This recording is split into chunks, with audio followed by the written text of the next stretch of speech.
EAGLES, Eagles.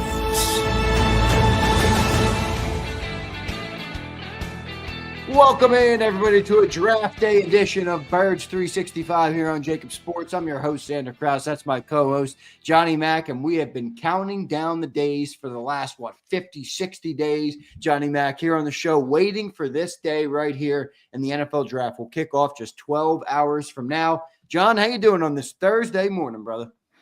Finally here, man. That part of it's good, but it's dawning. It's a long day. Got to start at 8. This thing's not going to be over till after midnight, probably. So yeah. Long day. It's going to be a long day, no doubt about it. We'll be grinding all night, especially with that sitting at 32, John. Barring a big trade up, they might be jamming the pick in right before midnight. With the way the draft, they like to elongate it out. So we will see what happens tonight. Birds sitting at 32 overall. We will give you guys kind of the overall rundown today, right? We talked about a lot of different things. I want to refresh where everybody is. We want to give our last prep, the whispers around the league that John has heard. A lot of new names popping up, a lot of different names popping up. I just listened to Daniel Jeremiah's final mock draft. Don't even get me started with DJ, man. Don't even get me started. I like DJ, though, so I got to listen to it a little bit. And then in hour number 2, everybody, we will have the great Ed Kracz. I love talking to Ed Kracz, so we'll get Ed Kracz up in hour number 2. Looking forward to doing that. But, Johnny Mack, let's just start it off, brother, and set the tone for everybody. It is draft day. What's at stake at 32 overall right now for the Philadelphia Eagles as they come into this draft?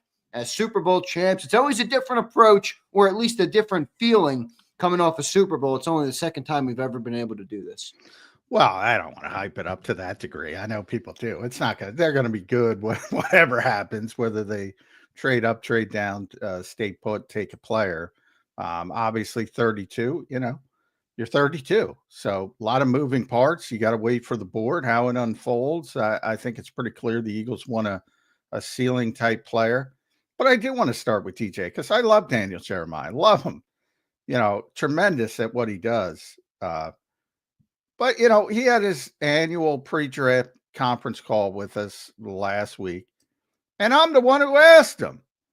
I said, hey, look, there's a lot of mock drafts. There's a lot of hype that Walter Nolan would fall to the Eagles at 32. And DJ kind of not mocked me. I'm not, he didn't laugh at me, but he was like, yeah, that ain't happening. This is a top 15 player. So he rolls out his final draft. And lo and behold, Walter Nolan's not in it. And he's got the Eagles passing over Walter Nolan for Jihad Campbell. Unbelievable. Who, by the way, Walter Nolan doesn't even go in the first round. And Jihad Campbell, by the way, not a need position if you're talking about all-ball linebacker. I guess you can talk about Nakobe Dean's injury and blah, blah, blah. But Nakobe's going to be back this year, and he's certainly not going to play better. Maybe you play him at edge rusher. I've heard some medical stuff as well. Maybe there's some red flags that have popped up about Walter Nolan. Everybody talks about that nebulous stuff. So all this is always fluid. But he's not even in the first round. Come on, DJ. I'm gonna go with Daz. I'm gonna go with Daz here. Maybe DJ knows something, Johnny Mack. Look, John, there's a lot of aggregators at the NFL draft that put out a whole lot of you're telling me. I don't think Daniel Jeremiah is really one of those guys. Now, you've always liked him. I like him. I've always read his work here at this time of the year. Does he know something? Are we going Jihad Campbell, baby, at 32? He may know something as far as Walter Nolan and as far as him falling out late in the process. I mean, that's a potential possibility because there have been those whispers throughout the process. And he's very well connected. He's no aggregator. He's very well connected. Yeah, but Jihad Campbell. I'm going to guarantee Jihad Campbell's not a Philadelphia Eagle. Wow, that's a big guarantee. Why not just wait out another day? Because it makes no sense from a fit standpoint, from a Well, do you see a little Micah in him in terms of he could play edge at the next level? Well, I think he is an edge more. Yeah, me so too. That's where I think maybe it's not because people see linebacker and they're like, "Oh, no way!" But really, that's a But player that I he's can see big. I've talked about he's so undersized. He's 6'1". I realize everybody points to Micah, but Micah's Aaron Donald. Yeah, you can say, and they've said it with guys like Elijah Canty, who's a good player, and Ed Oliver is a good player, but Right. not Aaron Donald. And they're outliers for a reason. Guys like Micah Parsons and Aaron Donald. So I don't think the size that's my problem with Jihad Campbell as a prospect. He's a tweener. I don't think the instincts are there for all ball linebacker, and I don't think he's big enough to play edge on a consistent basis. But yeah, I mean, for the Eagles, obviously it would have to be edge, right? I mean, I would think. There's certainly not. We can go through the all ball linebacker history. We could bring up Jerry Robinson, even at 32. Yeah, I'm not. And if they pick him tonight, and I'll be the first one here tomorrow morning. I'll be doing it tonight, but I'll be here tomorrow morning apologizing to DJ. But yeah, I don't see that at all. Me neither. I don't really see it at all with Jihad Campbell. I want to ask the people in the chat. So if you're in here, we appreciate everybody for being here today. As I mentioned, we got a great show planned. We got a great day of content planned for you guys all day today with the NFL draft. I'll be doing a draft pre-show. I'll be doing a mid-draft show, and then we'll be live right after the Philadelphia Eagles select. If they do select, even if they don't select, I'll go live tonight. But Johnny Mac, I assume also you'll be down at the NovaCare complex as well, right? Covering it tonight. Yeah. That's that whole point of it. We'll get. I imagine Howie's going to go very quickly after 32 because he wants to get back to work and go to bed. Yeah, go to bed. Get ready for day 2 and day 3. Yeah. So I imagine he'll go pretty quickly, and obviously, if they do take a player, we get conference calls with the players and that kind of thing. So yeah, I'll be there tonight. And I'll be checking in with you in between and all around these calls and throughout the weekend. Not just obviously the first round. Yeah, it's a 3-day thing, man. 3-day event. The NFL draft has become. They've turned into a 3-day, 3-day extravaganza. So round 1 is tonight. Everybody starts at 8 p.m. Rounds 2 and 3 are tomorrow on Friday night. That kicks off at 6 p.m. That's a pain in the ass that they moved it up to 6 p.m. there. But anyway, I'll live with it. And then Saturday is rounds 4 through 7. That starts at noon Eastern time. All those times are Eastern. So that's the rundown on the next couple of days. Here's my question for the people in the chat. What is your dream scenario tonight? Who's the dream pick for you for the Philadelphia Eagles? Drop it in the chat below. I will read some of those comments later on. Any super chats we get today will be addressed as well. Johnny Mac, who would be? Give me 3 names that you think would be a home run for the Philadelphia. We're not Walter Nolan. Well, I don't know. Daniel Jeremiah apparently doesn't think so. But all right, Walter Nolan as one. And this is from the Eagles' perspective, not my perspective. Shamar Stewart, who I believe. I think it's funny because I had Shamar falling to the Eagles at 32, which, the minute I published this stuff, I'm like, that's never going to happen. And DJ's got him going at 14. I mean, and you've seen it. If you pay attention, DJ said it, Albert Breer said it, all these really plugged in guys. The range of these it's never been like, there's not another example of it. It's crazy. Again, Walter Nolan can go top 10, and now DJ's got him falling down to the top 32. Shamar Stewart can go 11. He can go 9. He can go 14. He could go 32. It's crazy. You rarely have this because guys, this is more of a starter's draft is what everybody's describing it as. And everybody's got different boards. And they got their little pocket of players. Yeah, I saw that Jeremiah tweet about that. Yeah, and that's just the way it is. That's the way this draft is. So I find it because people hate the Stewart pick for the Eagles. I'm like, man, I don't. 32? Yeah, is he a project? Yeah. But you're He is. picking 32. He's got some crazy traits, Johnny Mac. The size, the speed. I mean, he is an Eaglesy pick. You talk about traits. That is like trait heaven with that guy, Shamar Stewart. So it'd be interesting. But I say it all the time about there's so much groupthink, and there's so much certainly. I'll be the first one to tell you, and I do this for a living, and I've been doing it for a lot of years, and I've talked to a lot of people. Nobody knows shit, so you don't know. And I'm not trying to insult people. No, I know. Yeah, I hear you. But when you talk about 32 to get somebody with the upside of a top 10 pick, I'll take that every day. Right. Every day. So those are the two guys that focused on as potential, both for the same reason. They're both great traits players.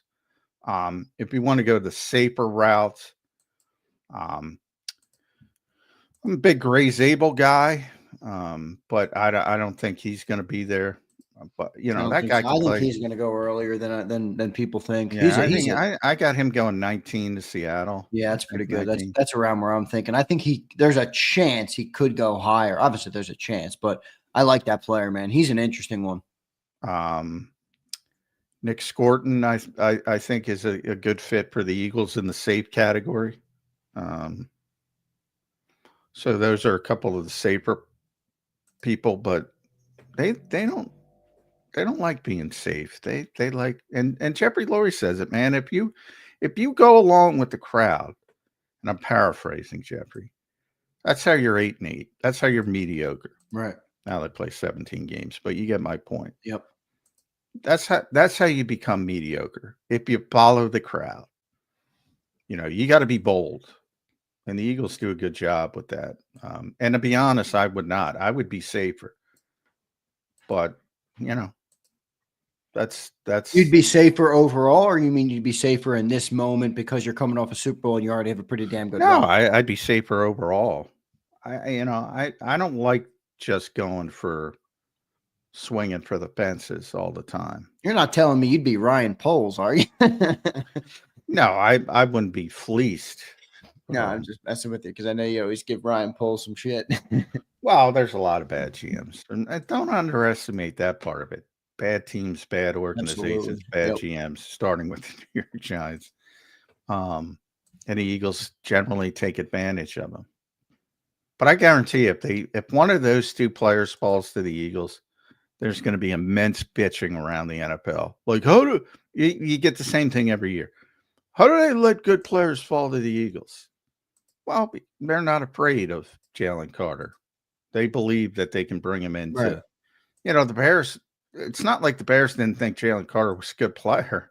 They just didn't have the confidence to believe they could bring him into the building and bring him along and with all the off the field stuff. So, the Eagles have a lot of confidence in that aspect of it, which is a good thing. Yeah, no doubt. So there's your two players for Johnny Mac. Two good scenarios for John there with 32. John, the interesting part here is I do think Howie's going to make some trades in this draft. Obviously, there's basically a 100% chance that he shakes and bakes at some point in this draft. I just don't know if it's going to come tonight. And if it does come tonight, we've talked about trade up, trade back. There's so many different ways Howie can go. And one of the most interesting parts, John, about this draft is just the subjectivity aspect. I mean, you just brought up how teams have their players.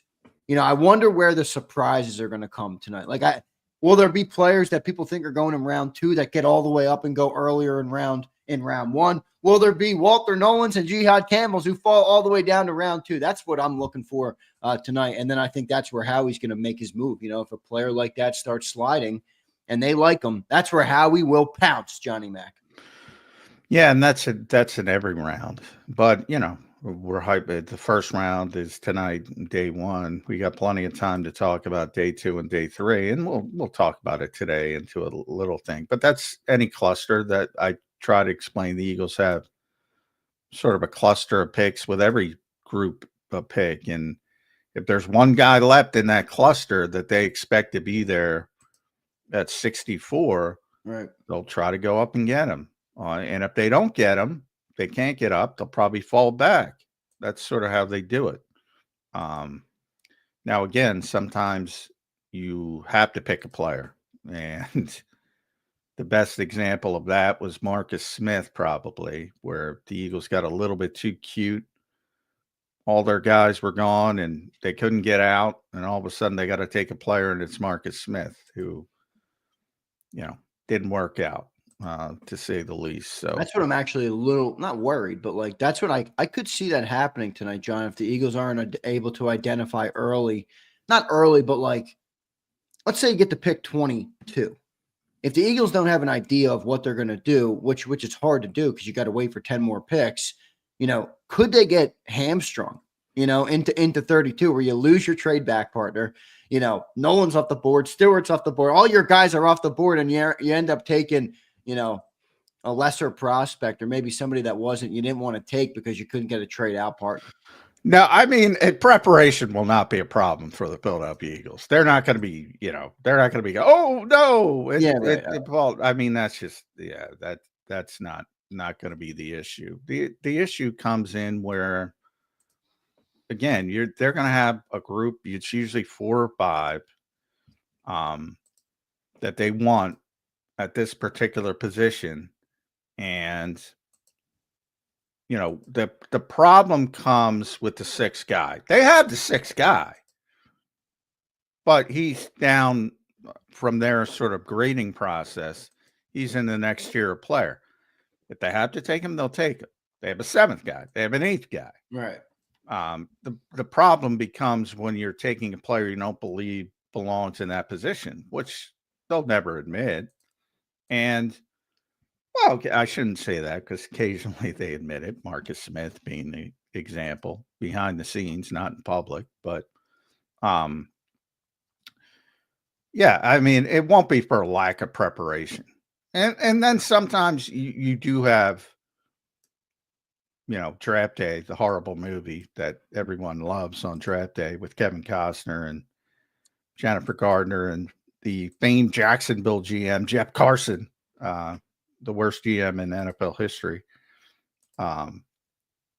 Sometimes some of these young guys probably hem and haw because Howie was talking about his young days. And, when there was all this, he was the outsider and all these veteran GMs who didn't like to trade as much and were more conservative.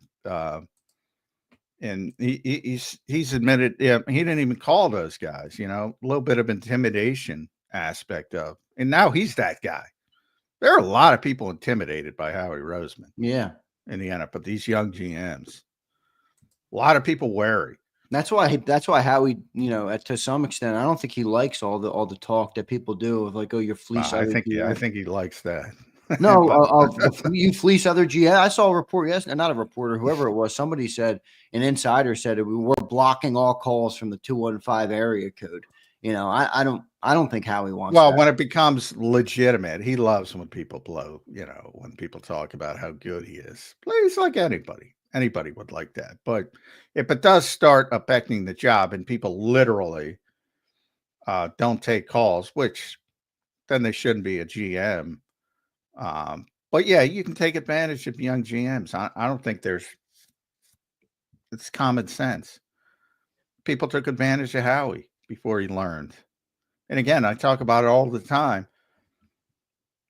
One of the strengths of the Philadelphia Eagles is their patience and their ability to stay the course with Howie. And whereas, the vast majority, I talk about it all the time, Joe Shane tonight.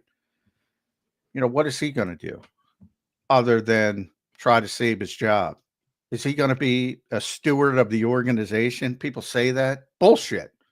Right. They're a steward of keeping their jobs, not doing what's best for the organization. And that's all. And I'm not picking on him. That's all these GMs on a short leash. Right. How do I keep my job? Number one. Then secondly, they want to help the team. Obviously, you help the team, you save your job. But there are times when you have to think about the future. Cam Jurgens in 2022. Howie can do that. Other GMs can't do that. Future picks. He values future picks. He'll take a 4th rounder in 2027 for Dallas Goedert. Other people, if they were in the same situation, I need it now. I need it now. Right. They're not going to have a pick in 20. They're not going to be taking a pick in 2027. So that is a big part of the Eagles' success. A big part that he has the freedom to do stuff like that. In a way, it's earned, right? I mean, he's had success. He's built good teams in Philly. So because of that, he's got a longer leash now than most other GMs in the league that don't. And a lot of that's owner-based, as John points to a lot here on the show. All right, I want to check in with some of the chat, the comments of the people who gave their dream picks, Johnny Mac, and then we'll go the opposite side, some nightmare scenarios here. Twiz the Jigga says Jahdae Barron. Devin Shanahan says Malachi Starks. Drew checked in. He said, dream, Mike Green falls and we trade up and get him between 15 and 24. I like that, Christensen. I wouldn't say dream for me, but I like it. Anton checks in. What's up, Anton? I believe Walter Nolan will be a bird. Abe says Mike Green. Steven says Jalen Walker. Twiz says James Pierce. So a lot of names, that are similar that we've talked about. Interesting one here. This might be a round 2 pick, but Benjamin Morrison is one. So there's a couple of names from the chat of the people who say those are some dream picks for the Philadelphia Eagles. Now, John, on the opposite side, who would be some nightmare pick? I mean, is there any players that you see right now that you'll walk out of tonight? You'll join the show after the pick and you'll say, what a calamity. Is there any of those players that you see in this draft or that you personally do not like or do not think are a good fit for the Birds? Of that group? No, I think everybody's a fit. But Mike Green's interesting for the domestic violence stuff. I mean, Howie kind of bought that was a mistake by Howie. Now it's easily correctable. But he went on Todd McShay's show in Indianapolis at the scouting combine and made that comment about that we don't talk, right. We don't even do research and meanwhile Mike Green's up there talking about how he left Virginia in high school, which kind of opened people's eyes. Now, he's never convicted of anything, never, to my knowledge, never even charges brought up. But that's one where my buddy Mike Sealski asked Howie at his pre-draft, and he sort of started backing up there. Will they even look at him? Did they even look at him? I haven't heard a lot of Mike Green. I've said that. Right. To me, he's the best pass rusher in the draft, and it's not even close. He's polished, man. He's a good player. He's extremely polished for a college player.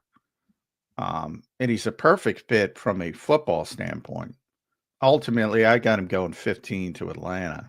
They're been looking for an edge rusher for seems like 2 decades, but yeah, it's a good fit for him too. I could see that. So I don't think he's going to fall there, and if he does fall there to the Eagles' orbit, because they'd certainly have to trade up, I would think. Then he's got to answer all those questions about that kind of stuff, which is, again, you take your medicine. It's not that big of a deal, but it's why you shouldn't be so emphatic in the first place. So that was a rare mistake by Howie Roseman.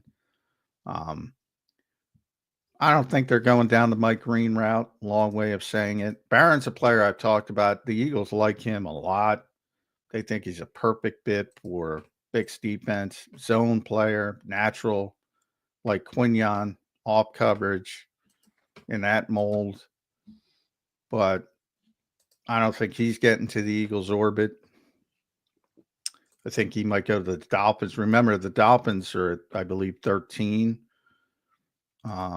And they're moving on from Jalen Ramsey. So they have a significant need. I think that might be the landing spot for him. So all good fits, but I don't know how realistic some of them are. But again, the range of these prospects, if 1 or 2 teams pass them, like it would not shock me. I've been talking about Stewart a lot. It would not shock me if New Orleans takes him at 9, San Francisco takes him at 11. But if they don't, then he can tumble all the way down to the bottom of the first round.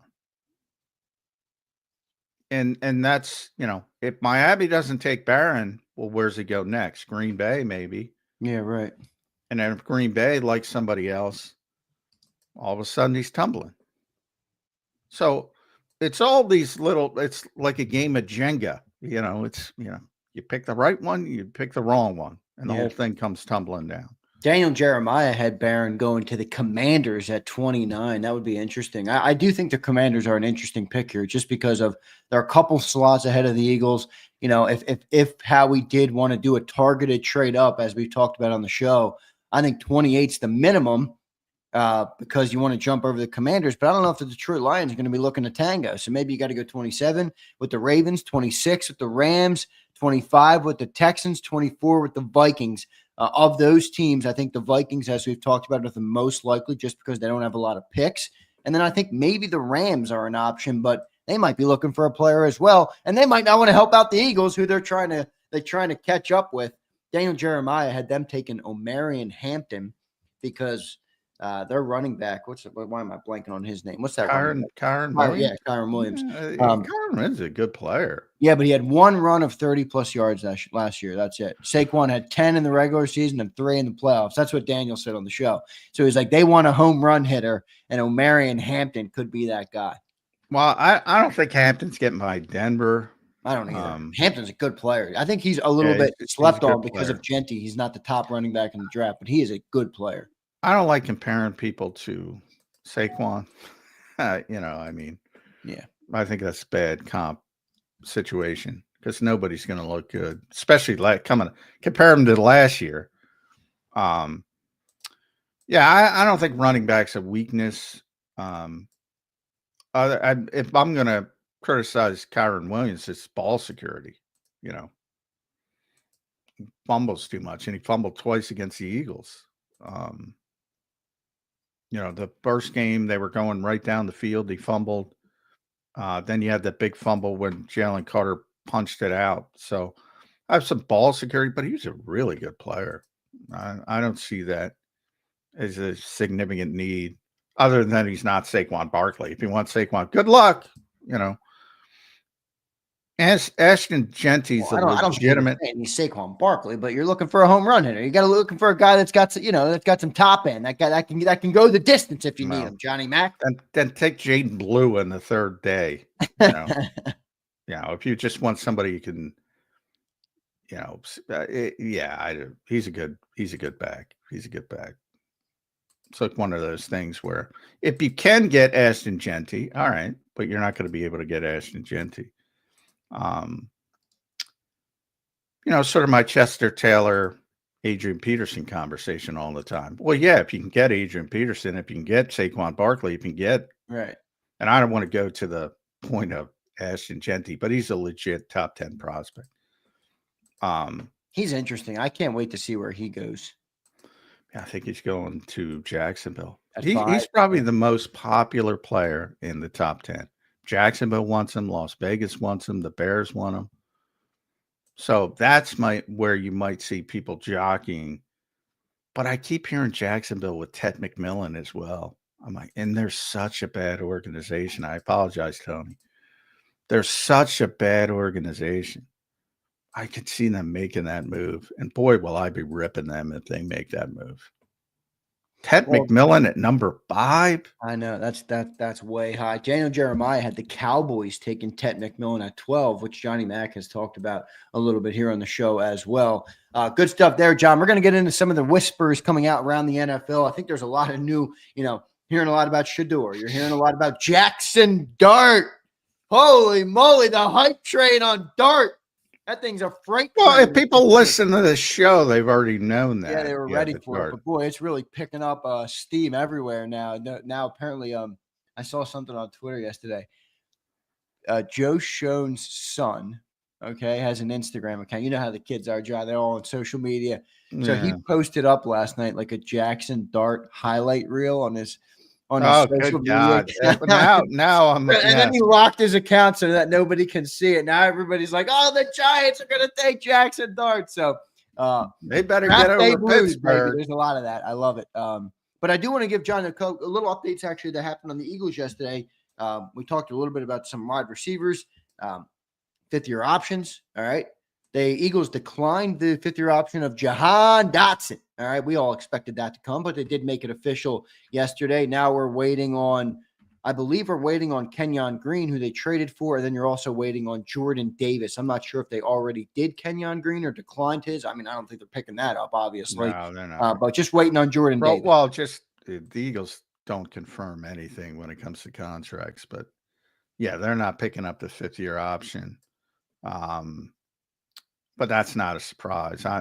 If anybody thought there was a potential, they were picking up the fifth-year option for Jahan Dotson. We've said it pretty clearly on this show. They're not. They're not going to pick up the fifth-year option on Kenyon Green.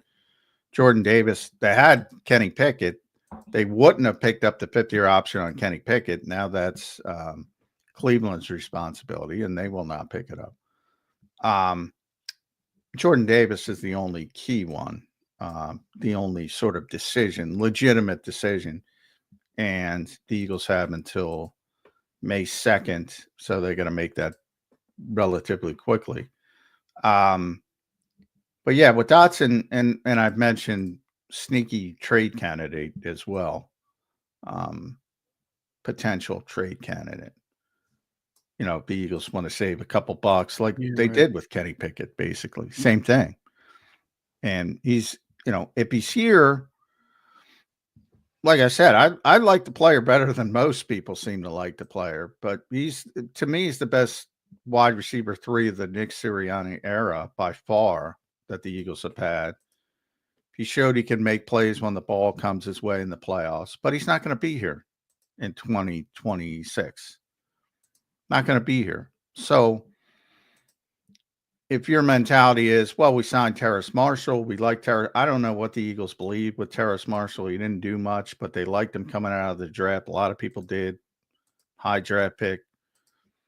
You know, if they think he's still got something and they can bring it out of him, they have Johnny Wilson. They have Anaya Smith. They like to keep their draft picks.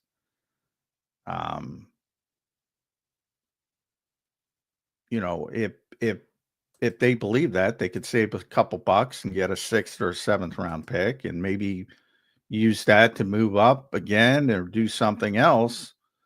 So sneaky trade candidate, I would say, Jahan Dotson. Yeah, interesting stuff there. Well, then you think the Eagles would probably maybe take a receiver at some point in the later rounds, maybe on that day 3 on Saturday, could pick up a wide out, and we'll talk about that. So good stuff there, Johnny Mac. John, a lot of rumblings coming up around the league. I just brought up Jackson Dart with the Giants. What else are you hearing draft day? Doesn't have to be Eagles related. Any player, because I think every player in some way obviously affects the Eagles. You're sitting at 32. Any player that gets hyped could push another player down the board. Any player that falls could make another player go earlier. So everything kind of affects the Eagles when you're sitting at 32 overall. What are you hearing this morning, Johnny Mac, from insiders around the league? Well, I do think some of the stuff that we've talked about, the quarterbacks, I think was interesting. I think Albert Breer only, and I haven't seen his last, he puts out his last mock draft this morning. I don't know if it's up yet. I think he said he's only got one quarterback going. Who was that you said? Albert Breer. Oh, Breers. He's usually very good. Yeah. And I find that hard to believe, but obviously if that's the case and there's fewer even quarterbacks than we all imagine, that's bad for the Eagles. You know, because you do have Cleveland and the Giants at the top of the second round. So if they're content to sit there and get whomever, right, that I think that's a bad situation. But ultimately, I think Pittsburgh's going to start the process and take, whether it's, they seem to be, and that's where all the Jackson Dart stuff started. Some Giants, but the thought around the league is the Steelers like Dart more than Shedeur Sanders. Now, maybe that's subterfuge, and maybe they really like Shedeur Sanders. But either way, I think they're taking a quarterback at 21. And if they do, I think that starts, especially the Giants, I think that gets the Giants on edge. and they'll try to trade back in, probably with Minnesota at 24, to get a quarterback because they desperately need a quarterback. They're in that bad situation. I've heard some injury stuff over recent days with Will Johnson, the Michigan corner. Yeah, I saw that. And Jihad Campbell. And maybe that's where the drop comes from DJ's standpoint. And then just the wide, I've been talking about it for days now, the wide range. Ted McMullen is another guy. It's like, boy, if he does get past the Cowboys, there's a guy who could go 5, 12, and then tumble way, way down. I don't even see a natural fit. Maybe the Chargers, because everybody drops the football right there. So he might, he might go very early. I mentioned, Walter Nolan, Stewart from the Eagles' perspective. So many of those players. I think the tackles are all going to go. You might see 3 tackles in the top 10. Will Campbell, Armand Membu, yep, and Kelvin Banks. Kelvin Banks, Jr. yeah. I've seen a lot of Kelvin Banks recently as well. His name seems to be getting a little bit more love now. Yeah, he's a good player. People like him around the league. So, and it's very top heavy too. The class as a whole. Like last year, it was really deep on the offensive line. This year, it seems to be people like the top, but then there's a big drop off. So if you do want to tackle, you have to act early, or you're getting into the second tier guys pretty quickly. So I think that part of it is starting to, and then the receivers as a whole, it starts with Ted, but I don't like that group. I don't like Matthew Golden. He's probably going to be a first. My favorite is the kid from Ohio State. I don't even know if he's going in the first round, but he's more of a wide receiver too. And for what it's been, there's been so many good wide receiver drafts, and I think that's the opposite of tackle. I don't think the guys at the top are as good as they usually are, but then it gets deep, and you could probably get a similar receiver in the second round. Tight ends, which is interesting from the Eagles' perspective. We're going to get some clarity on Dallas Goedert because the Eagles have been very close to the best about tight ends. No obvious interaction with tight ends. I still think they have to pick a tight end at some point. And obviously they're not going to be in a position to get the 2 top ones, but Right. How quickly do you pivot towards Taylor or Arroyo or Ferguson? Or do you wait for day 3? I brought up Gunnar Helm and Mitchell Evans. But they need something at tight end if they're not going to bring back Dallas Goedert. Yeah, the hype train on speaking of tight end, the hype train on Colston Loveland's pretty good too. He's another guy that, I mean, obviously everybody knows he's a good player, but he hasn't been talked about as much just because he's not the top tight end. You got Tyler Warren as well. So I'm interested to see where Colston Loveland goes, because I think Tyler Warren's going to be a top 10 pick. A lot of good storylines coming into the draft tonight, Johnny Mac. I'm fascinated though by the Jackson Dart stuff. I mean, I went back and watched some of him last night after we brought him up on the show here, and I watched the John Gruden did like the QB thing with him. So I watched some of that. I was interested in that. He says he models his game after Jalen Hurts. Daniel Jeremiah comped him to Jalen Hurts. Like, that's pretty interesting. That's the first quarterback I've heard come up that directly said that about Hurts. And then you have obviously Daniel Jeremiah saying he sees it in his game. So that's interesting. That's where I think maybe John Mara heard that and he's like, oh, we need our own Jalen Hurts here in New York, and he's going to step in. Jackson Dart at number 3 overall, everybody. Get ready for it. Yeah, I don't think anybody has made fun of the New York Giants more than me. Maybe other than Chicago, I think nobody's made more poor decisions over the last 4 or 5 years. But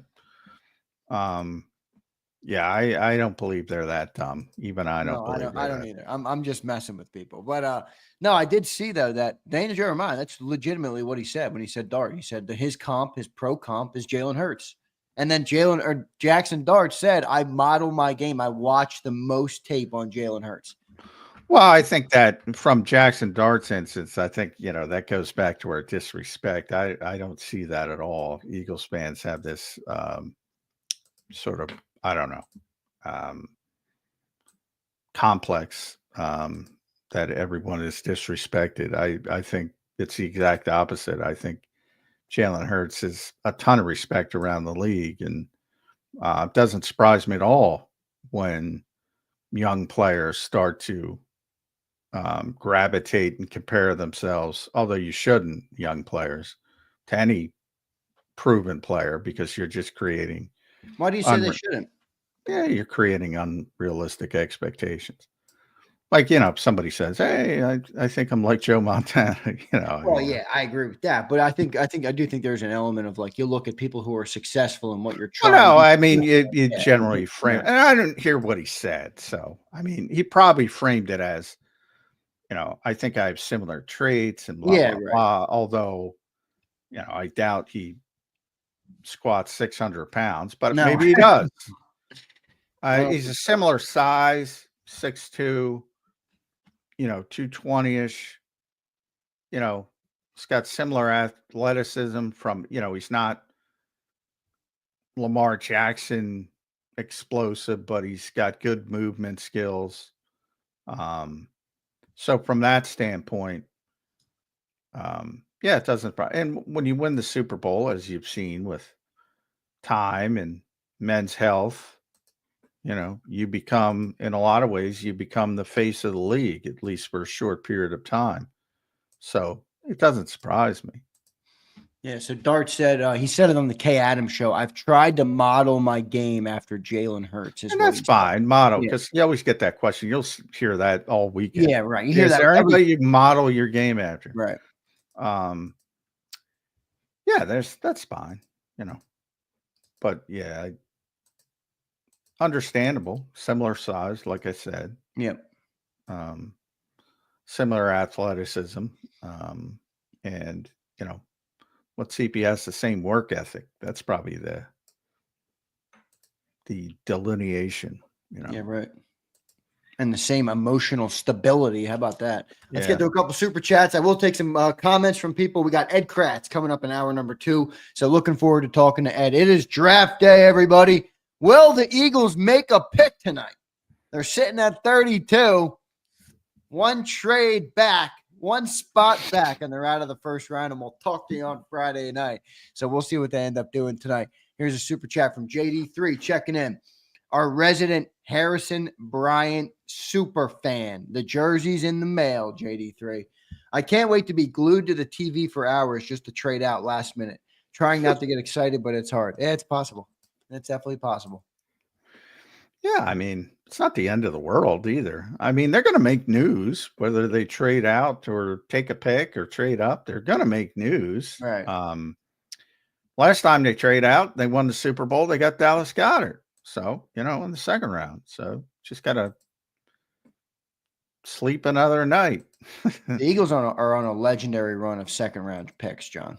I'm not sure if you've noticed that trend, but I've noticed. I never stopped hearing Jurgens, Landon Dickerson. Yeah. I mean, it's just amazing. Jalen Hurts, obviously. Dallas Goedert's another one. Last year, Cooper DeJean. I mean, it's just incredible. The second round picks that have come through. Could you do me a favor, by the way, in that stop pumping this team up at every. The ego of this team is getting too big, man. What do you mean stop pumping them up? They went to the Super Bowl 2 times in 3 years, John. They've earned it. You got to tone it back a little bit. They've had a legendary run, is what you said, of second. They've had a good run of second round picks. What are you talking about? A good run? It's not good. It's excellent. Legendary. Well, of course, when you hit on a quarterback, of course that's gonna level, that's gonna pump up everything. Quarterback who leads you to 2 Super Bowls. And Landon Dickerson and Cam Jurgens and all the offensive linemen, which you hate at the time, So, you hated the Cam Jurgens pick. I was there because everybody hated the Cam Jurgens. Are you kidding me? People on your Twitter did. I got murdered for that throughout the whole process because I'm very proud of the Cam Jurgens draft because I got the targeted trade up for Jordan Davis and I got Cam Jurgens at 51 overall. But yeah, I got killed for that. Killed. And then, Cooper DeJean last year. It's been a hell of a run. But I'm just saying, the ego of this team is getting out of control. And it's part of this is this. Good. They're great. I'll gas it up. You can keep and first of all, again, I got shit on for years for saying, Howie's one of the best GMs in the NFL and now I feel I have to scale it back. And it's like, now you've turned him into some kind of god. Indeed. I'm not talking about you specifically. Well, you are, because I think he's on a legendary run. I don't mind it. You can chirp at me, John. I'll chirp right back. And now he can do picks are legendary, baby. And now he can do no wrong. And it's like, it's so that the line is so small. Like people were chomping at the bit to say Cam Jurgens was a bad pick. And people were chomping at the bit to say Nolan Smith was a bust before he broke out. And it's just like, man. And Jalen Reagor. I mean, how much shit did he take for Jalen Reagor? And by the way, I defend him for that one. Yeah, because it was Doug, wasn't it? Yeah, the coaching staff wanted him. And Davion Taylor. And you don't have to go back too far to where you were saying. And even bullshit 4th round picks like Kayvon Wallace. Like, who cares? What's more important? Like you miss on a 3rd and 4th round pick. No, I'm the one. I'm the one who says who cares. Like with Kayvon Wallace and last year with the 5th round picks. And I warned people about the 5th round pick. Well, they're probably not going to play a lot. That was pretty funny at the draft last year. Like we get like a receiver and Anaya Smith, Trevor Keegan, and Trotter, and everyone's like, "Oh, we got 3 starter." Anaya Smith's gonna be this. That was pretty funny. I'll give you that. Yeah, and Anaya spot probably shouldn't have even made the team. He's not. I don't think he's making the team this year. But well, they trade Jahan Dotson. Maybe he's got a better chance. It's a good point. It's a good point. They just declined his 5th-year option. Let's go to Dank Bird Gang. What's up, Dank? Hope you're doing good, brother. He says, when we say Jalen gets hate, it's not the league we talk about. It's the pundits and fans of other teams. Well, I don't know who you're talking about with pundits of other teams. If you're talking about fans of other teams that go on YouTube, all right. If you're talking about legitimate NFL pundits, yeah, I don't see it. And by that, I mean, objective reporters, not fans who are, just doing a YouTube show on their favorite team. Yeah, I assume those guys talk shit about the Eagles. Yeah, just like we talk shit about. Just like you talk shit about, yeah. So, I mean, that's the back and forth. I'm talking about legitimate credentialed media who cover the league. I think Jalen Hurts is tremendously well respected. And I think that's bearing out this offseason. To anyone who's paying attention. Freaking Jackson Dart is telling people I'm the next Jalen Hurts. No, I'm just kidding. He didn't say that. All right, good stuff, Dank Bird Gang. Thank you, brother. Eduardo, what's up, Eduardo? J-Mac, how do you feel about Sidney Brown starting? I'll tell you, Eduardo, I know you're not asking me, but I don't feel very good about it. Yeah, well, there's a lot of uncertainty, but I do know the Eagles loved him coming out. I do know they want to give him an opportunity to compete, and I do know that can change overnight if they get somebody like Malachi Starks. If they're forced to take him, I don't think they want to take him at 32. But again, if everybody's out, if everybody's gone, if you can't trade out and you take him, well, then he's the favorite to be the starter day one. After the draft, if you bring in Justin Simmons, he's probably the favorite to start on day one. but they are going to give him an opportunity to compete. And I think a lot of people soured on it. Like, if you go back, and I say this all the time, if you go back to week 17 of the 2023 season in the 99-yard touchdown interception return against the Cardinals. Yep, I remember that. One of the great plays of the season. And then he tore his ACL, and there were other issues as well with that injury. And the next week, if he doesn't get injured the next week, I don't even think C.J. Gardner-Johnson is back. I think they pencil him in as the starter in year 2. Right. And maybe I'm not saying it works out well. I'm not saying it works out as well as CJ. In fact, right. You're just saying how one situation led to another, which the revision, the history of it could have been completely different. Yeah. So they really like the player, Red Star player, as they call it. Tremendous athlete. But no, I'm not.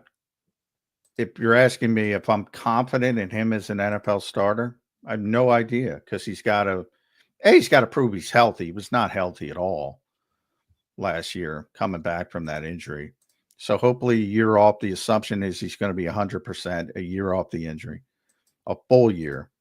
And he certainly got the athleticism. But when you did see him play as a rookie, he showed a lot of good things, but he also showed he, was not the most disciplined player.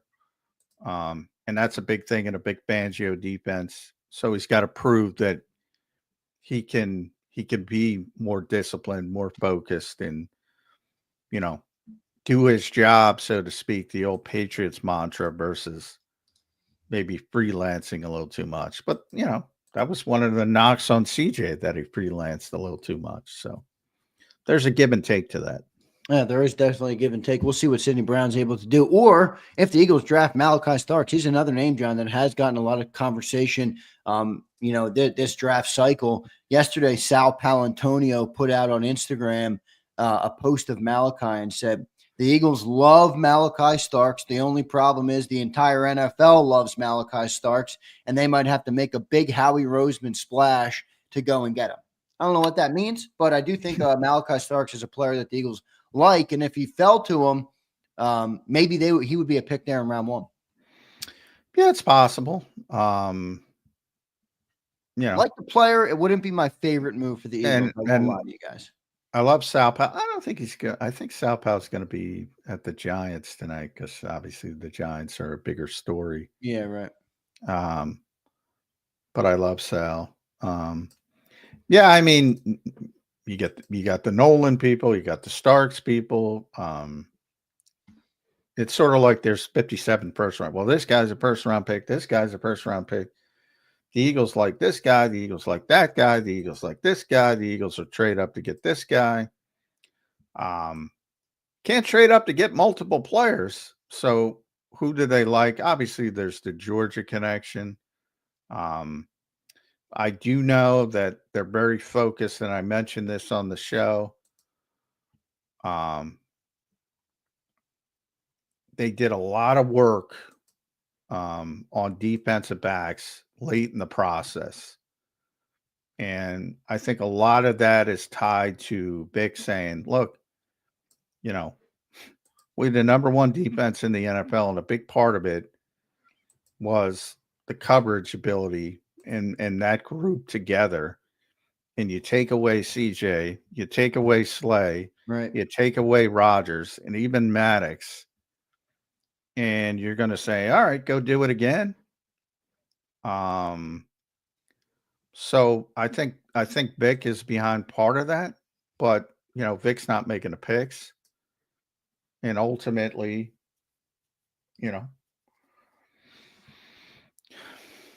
I think Starks is behind the trench guys, but I think the Eagles like him a lot.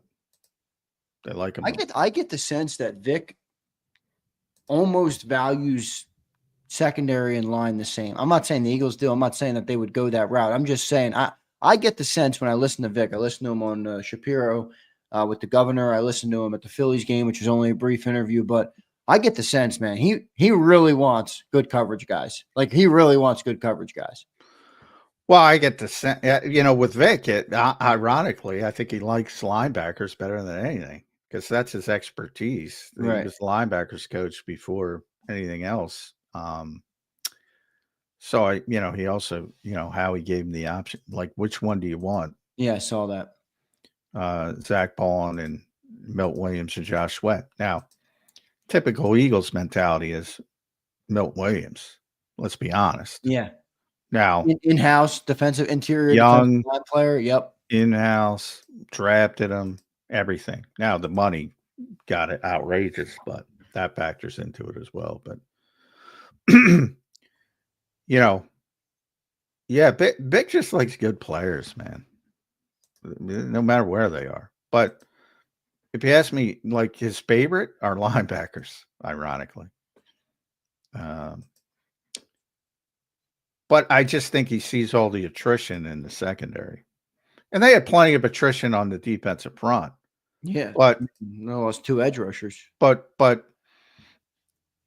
in a weird way, they had more attrition from his perspective in the secondary because Brandon was later in his career and everybody knew he was leaving, so he's kind of he prepared. wasn't the key piece on the line, like Slay was in the back, and plus they're the 2 savviest. Well, I can't say the 2 savviest because Reed is back there as well, but because Reed's a very savvy player, but 2 of the savviest players he had, and a big part of, and I'm not saying Quinyon Mitchell and Cooper DeJean don't deserve a ton of credit, because they do. Any rookie who plays like that deserves credit. But part of that is being around those guys and being on the field with those guys who were so savvy, helping them out as young players. And I think that's something to keep an eye on, even if they get somebody like Malachi Starks, because he's going to be a rookie. Like, losing Slay is a bigger deal. I've said that pretty consistently than people realize. Losing CJ is a bigger deal on the field, maybe not off of it, than people realize.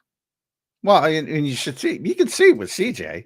He still hasn't shut up. He was chirping this week again. I'm like, bro, you're like crying about your ex. Well, I'm not talking about it. I'm just talking pure football perspective. I mean, it is what it is. And again, they go to the Super Bowl with him. They shit the bed without him, and they win a Super Bowl with him. There's something to that. Yeah, but that's not everything.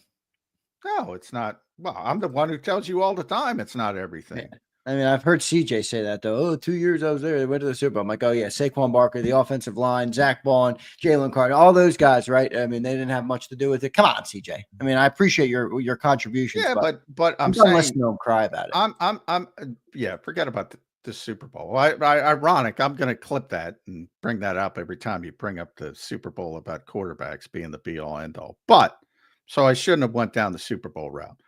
But best pass defense in football, number 31, I believe.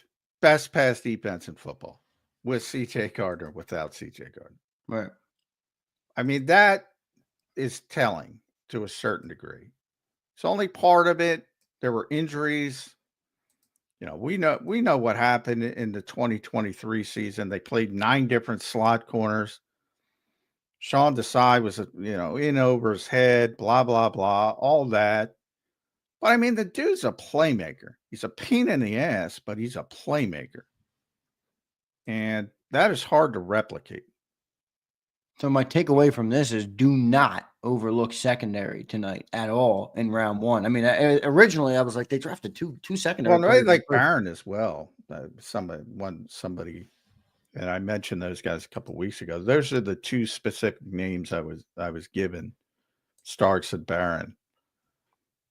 And I'm sure that's fueled from Vic.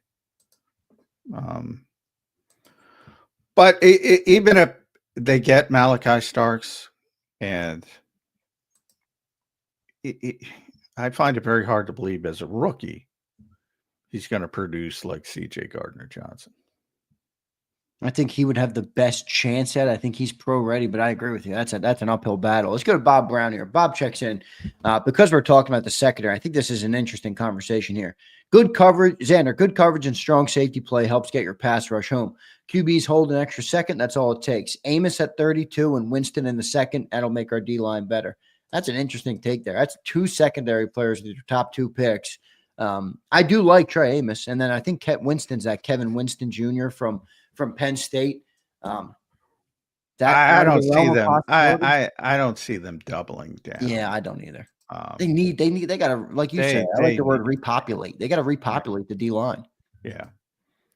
I would be, of all the things, if they come out of the first two rounds, I'm not even gonna go day two, but first two rounds without a defensive front person, I'd be shocked.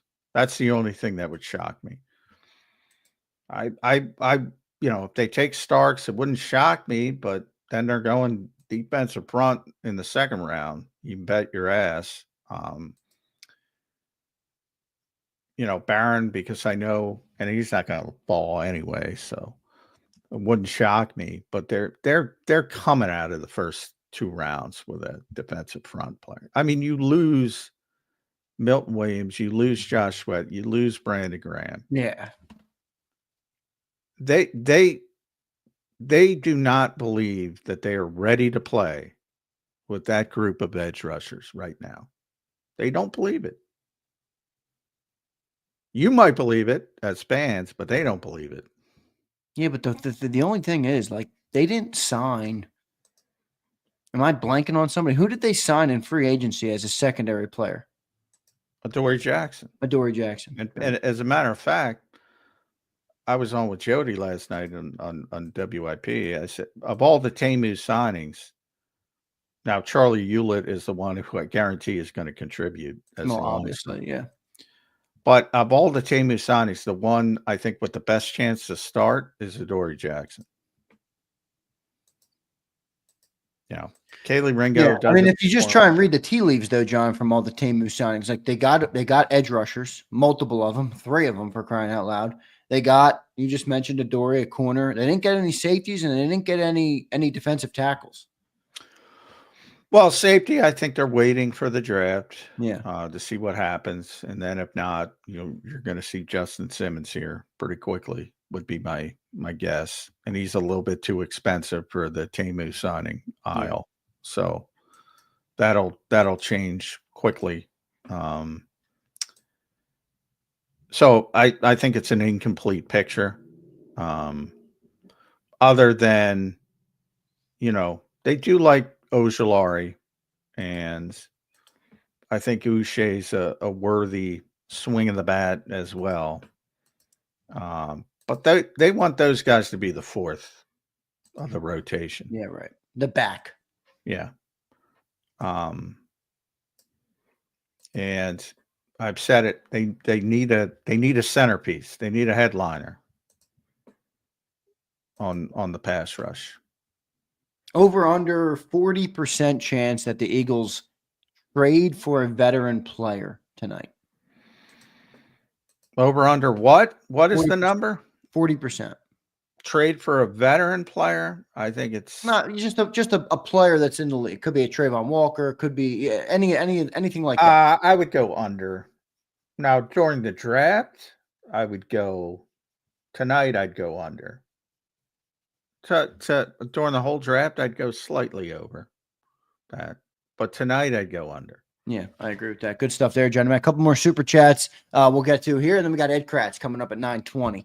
JD3 checks in. What is the latest you could see the Eagles making their first selection? I would hope we get a top 50 pick, even with a trade back. I don't think they would trade back below 50.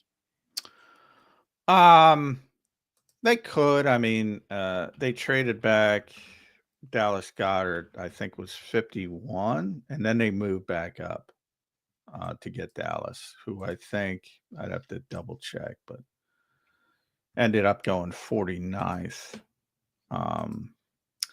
I'd like to get 2 picks in the top 50. That would be my ideal. Drop back from 32 if you need to 35, 38, 40, somewhere in there, and then move up. You're not remember, you're only with the original pick. You're just basically trading. You're trading draft positioning. So you're trading. So when they went from 32 to I think it was 51, they went down 19 slots. That you're trading a pick for, you're moving back 19 slots, and then they ultimately moved up a couple and got Dallas Goedert and got. Now the key there was the future second round pick. They got a future, which again, so Howie will do it that way. But if you're expecting 2 top 50 picks in this draft, yeah, I don't see that happening. Really? You don't think they could take 32, maybe move back somewhere in the 40 or 40, get 45? like 47, move up? No, that's not future. Take advantage of these What about guys. moving up from 64 to 50? Take a couple of your 5th round picks. Oh, you're saying 2 different picks? Yeah, I'm different saying 2 trades? different picks. I'm not saying I thought you were talking about one trade. You're not getting second. I know that. You're not getting 2 second round. Yeah, I missed No, that. I'm talking about move back from 32, maybe add another like late round pick or another 5th to move back, and then take a couple that you already have 4 5ths, take a few of those maybe, and move up from 64 to top 50. I think 2 top 50 picks would be great for this. I think all drafts, like, who cares? Like, top 50. Like, I think people get too caught up in labeling. Like you're saying, remember, not you specifically. Like, people are saying, well, why would you take the 7th best edge rusher over the top safety? Like, you can't think about the draft that way. Right. Yeah, but where is the demarcation line? There's got to be a demarcation line of where you have a drop off from, players that are ready to potentially play, and then players that are, you fall into project, the Trotter and I.F. Smith like last year, Trevor, guys that just are not going to play in year 1. Where is that demarcation line? Well, I don't think it's 50. And as a matter of fact, everybody started calling it a starters draft. So I think when you want to populate in the 2nd and 3rd rounds, right, more than go to the top. Now, the Eagles tend to zig when everybody zags. They don't want to go along with the crowd, all that stuff. So, they might be willing to go up when everybody's trying to go down. But I don't think it's with the assumption that we got to get multiple picks in this group of players with, everybody's got upside, but everybody got some holes, and it's going to be a developmental draft. And I think it's more about the opposite. Now, where I'm concerned about the Eagles is they do not cut their draft picks anymore. They do not, whether they deserve to make the team or don't deserve to make the team. Boy, I'm going to go back and try to find the last draft pick that didn't make this team. And they last year, Dylan McMahon, right? Or I guess they traded him. He made it. Well, and then he got waived. But I'm talking about, the Rams claimed him on waivers. Yeah, right. I think he's actually still there. Didn't they pick up Yeah, he's still there with the Rams. But so my entire point is they got 4 5th-round picks, and if they take them all, they're going to keep them all. And we just went through this last year with 3 5th-round picks. They're not keeping them all. They're not taking four picks. I would think that. They have what? 161, 64, 164, 165, and 168. Yeah. 4 picks within a 10 pick Like, range. Anaya Smith did not deserve to make this team last year. He just didn't. No, he didn't. But they're not cutting them. And there's not, it might be, if you go back to 2023, everybody deserved to make it. So it wasn't much of an issue. Moro Jomo was a 7th-round pick. Tanner McKee was the 6th-rounder. So not much of an issue there. If you go back to 2022, they only had 5 picks. Kyron Johnson, should he have been here? Probably not. Calcaterra has proven himself at least at that level. You got to go back to 2021, 6th-rounder. Jacoby Stevens didn't make the team. And I remember, now that I look at it, being shocked by that. So obviously, and Jacoby didn't keep on. But if you go back to 2020, the John Hightowers, the Prince Tago Wanagos, the Casey Two Hills. Howie likes to keep one of the few criticisms I could level at him is he will often keep a draft pick over a player that is beating that player out. He will. And when you have a lot of day 3 picks and they have 4 5th rounders, yeah, you probably want them to move up a little bit in the 4th round. Right. And get rid of 1 or 2. Last year, I don't know a damn thing about Trevor Keegan at this point. Barely played. Maybe he turns into something. Maybe he doesn't. Jeremiah Trotter Jr., I think, proved himself as a legit pick, even with the name and the hype. I think I have no issues with him being the 3rd linebacker this year. But again, Anais, he better have a good summer, because he doesn't have that. You get 12 months with the draft pick, sort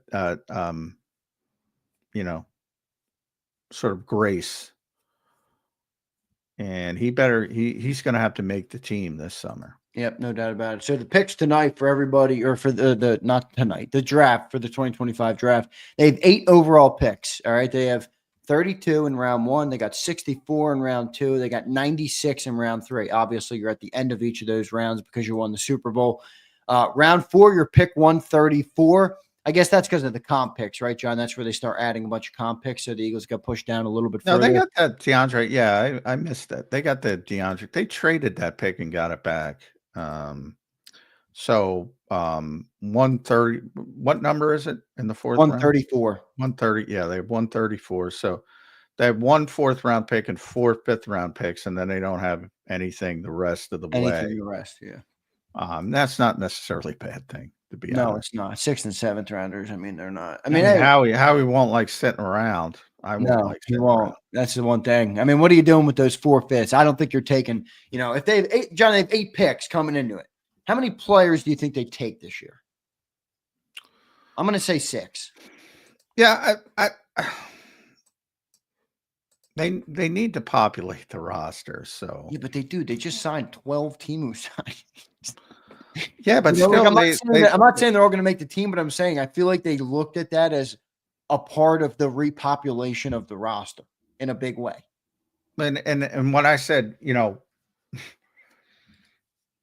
I wouldn't mind. I think they could take 8 picks. I don't think they're going above 8. But I think, they might want to trade down some of those 5th rounders to get in the 6th or 7th round, so they don't feel as much, and maybe get future picks on top of it, as much pressure to keep guys. And it's the lower you go, the less pressure. But it's one of the few things where I'll say to Howie's like, dude, just cut him. Who cares? If they don't, if they deserve to be. Obviously, Jeremiah Trotter Jr. didn't deserve to be cut. Anais Smith probably did. Yeah. So, I mean, I think, if somebody beats somebody out, let's go meritocracy. And there's other factors to it, age and expense and all that kind of stuff. But yeah, with the Tamu signings, I mean, look, I mean, there's certain guys that are going to be here. Ojulari, I think, is going to be here. He's the one guy who got a decent contract. So obviously that's an indication that the Eagles have some hope that he will be at least a part of, the rotation on the edge. I think one of the 2 tight ends, depending if they draft a tight end, one of the 2 tight ends, Harrison Bryant or Kyron Granson, is going to make the team, but one probably isn't. A.J. Dillon. If they drafted Jaden Blue, he's probably not going to make the team. If they don't, he's probably going to make the team. If they draft an edge rusher, which is very likely, Uche's going to have a tough time making this team. Adoree Jackson, we talked about. But if they drafted Jahdae Barron, that changes everything for Adoree Jackson. Yep. Now, Avery Williams is going to be the kick returner. But, we talk about Aniyah Smith and proving himself. If Avery Williams shows up and he's not very good, that's how maybe Aniyah Smith can make the roster. Yeah, right. Can I punt return and kick return for him? Yeah. Which he struggled at last year, didn't he? He dropped one and stuff. Nick seems to like him, but we'll see. Yeah, I mean, ball security is a big part of it. And then, Kendall Lamb and Matt Pryor. Matt Pryor, to me, is going to be here because he can play 4 positions. Kendall Lamb, if they draft an offensive tackle and they very much good, he's probably not going to be here. Yeah, they got a bunch of offensive linemen. I mean, they got Kendall Lamb, Matt Pryor. They got Trevor Keegan, who they picked in the 5th last year. So a lot of guys there. John, let's rattle through a couple more chats before we get to Ed Kracz here. Prince Swayze checks in. What's up, Prince? I loved how everyone thought the defense couldn't succeed last season with the same players J-Mac mentioned. Let's relax and see what happens with the defense. I trust Vic and the coaching staff. There you go. Well, you should trust Vic, but if you trust Vic, Vic's spoken enough to know that he's got some concerns. I mean? You need players. Vic knows that. Yeah. So, they lost a lot of good players. Yeah, they did. James M checks in. They like Will Johnson, who should fall into the 20s. Yeah, he's got the injury concerns, Will Johnson. That's an interesting name, actually. Where's James dropping some insider knowledge. I haven't heard Will Johnson at all. So let me know your insider information. I don't know if James has any with the Saquon. By the way, I've heard some injury stuff with Will. Yeah, I've seen that on Will Johnson. Brian Pumper checks in. We don't need another tight end. We got Project 89. Johnny Wilson and Banana Pudding is easily replaced. Ringo FC on the rise. Come on, Pumper. I don't know. Still haven't made the move of Johnny Wilson, the tight end. Pumper. Last I saw Johnny Wilson try and catch a pass, he dropped a flick pass in the Super Bowl, and Jalen Hurts has now put him on his shit list. I don't think Johnny Wilson's going to tight end, but he is built like a tight end, isn't he? He's like 6'6". Well, a lot of teams scouted him as a tight end. The Eagles, when they drafted him, Howie and Nick were very adamant he was a receiver. Yeah, and he didn't doesn't mean they can't change their mind, but they were very adamant last year, as Ed Kracz will tell you. Yeah. Let's speaking of Ed Kracz, the man, Ed Kracz, is going to join us now. Go and follow him on X at KratzE. Read all of his work at sportsillustrated.com. He's joining us now on Birds 365. Eddie Kracz, welcome to the show, brother. Great to have you on here on a draft day edition. How you been, man? I've been doing great. Happy draft day to all this celebrate. I know everybody listening out there celebrates draft day like it's Christmas morning. So today's the day. Not so much this year, Ed, because 32. Not a lot of juice this year. That's a good point. 32 in the draft. But so I want to start with DJ, Daniel Jeremiah, because I was texting you back and forth, because I was the one who asked him on his conference call about Walter Nolan. You see all these mock drafts, and a bunch of them had Walter Nolan falling down to number 32 to the Eagles. So I threw it at DJ, and DJ gave me the answer he gave me, which is, I think he's a top 15 player. And then all of a sudden, final mock draft of Daniel Jeremiah. He's not even in the first round, Ed Kracz. What is going on with this draft? Well, what is going on?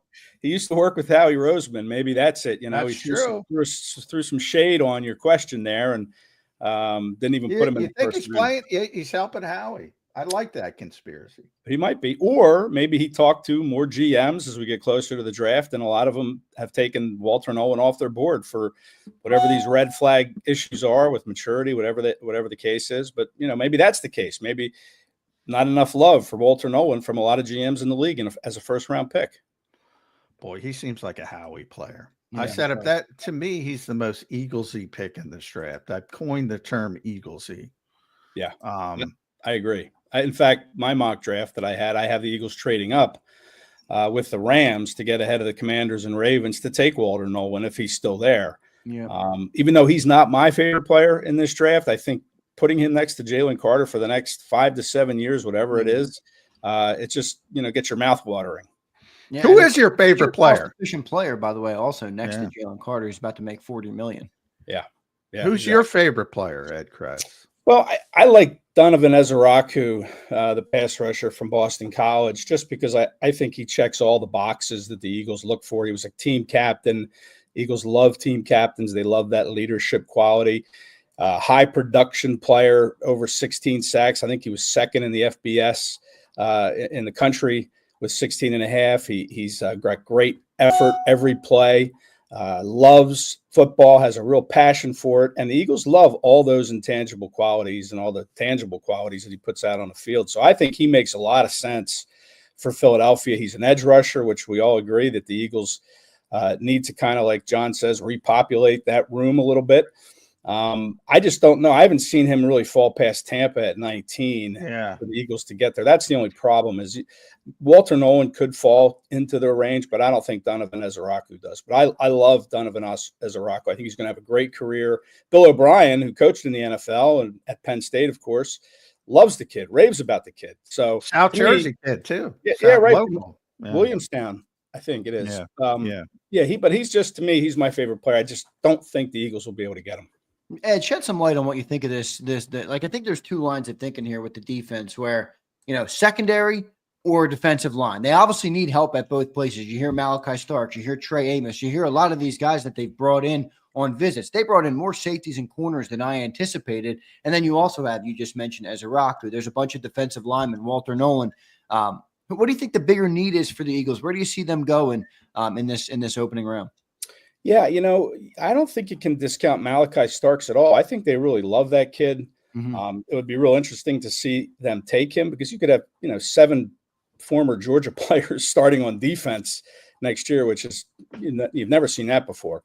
But I think Malachi Starks, you say, well, he's a safety. The Eagles have never taken a safety in the first round. Even Brian Dawkins, the Hall of Famer, was a second rounder back in the late 90s. But I think Starks, when you factor in Vic Fangio, how he likes to play his defense, Starks can play safety. He can be down in the box. He can play slot. He can play outside corner, I think, if necessary. He's more than just a safety.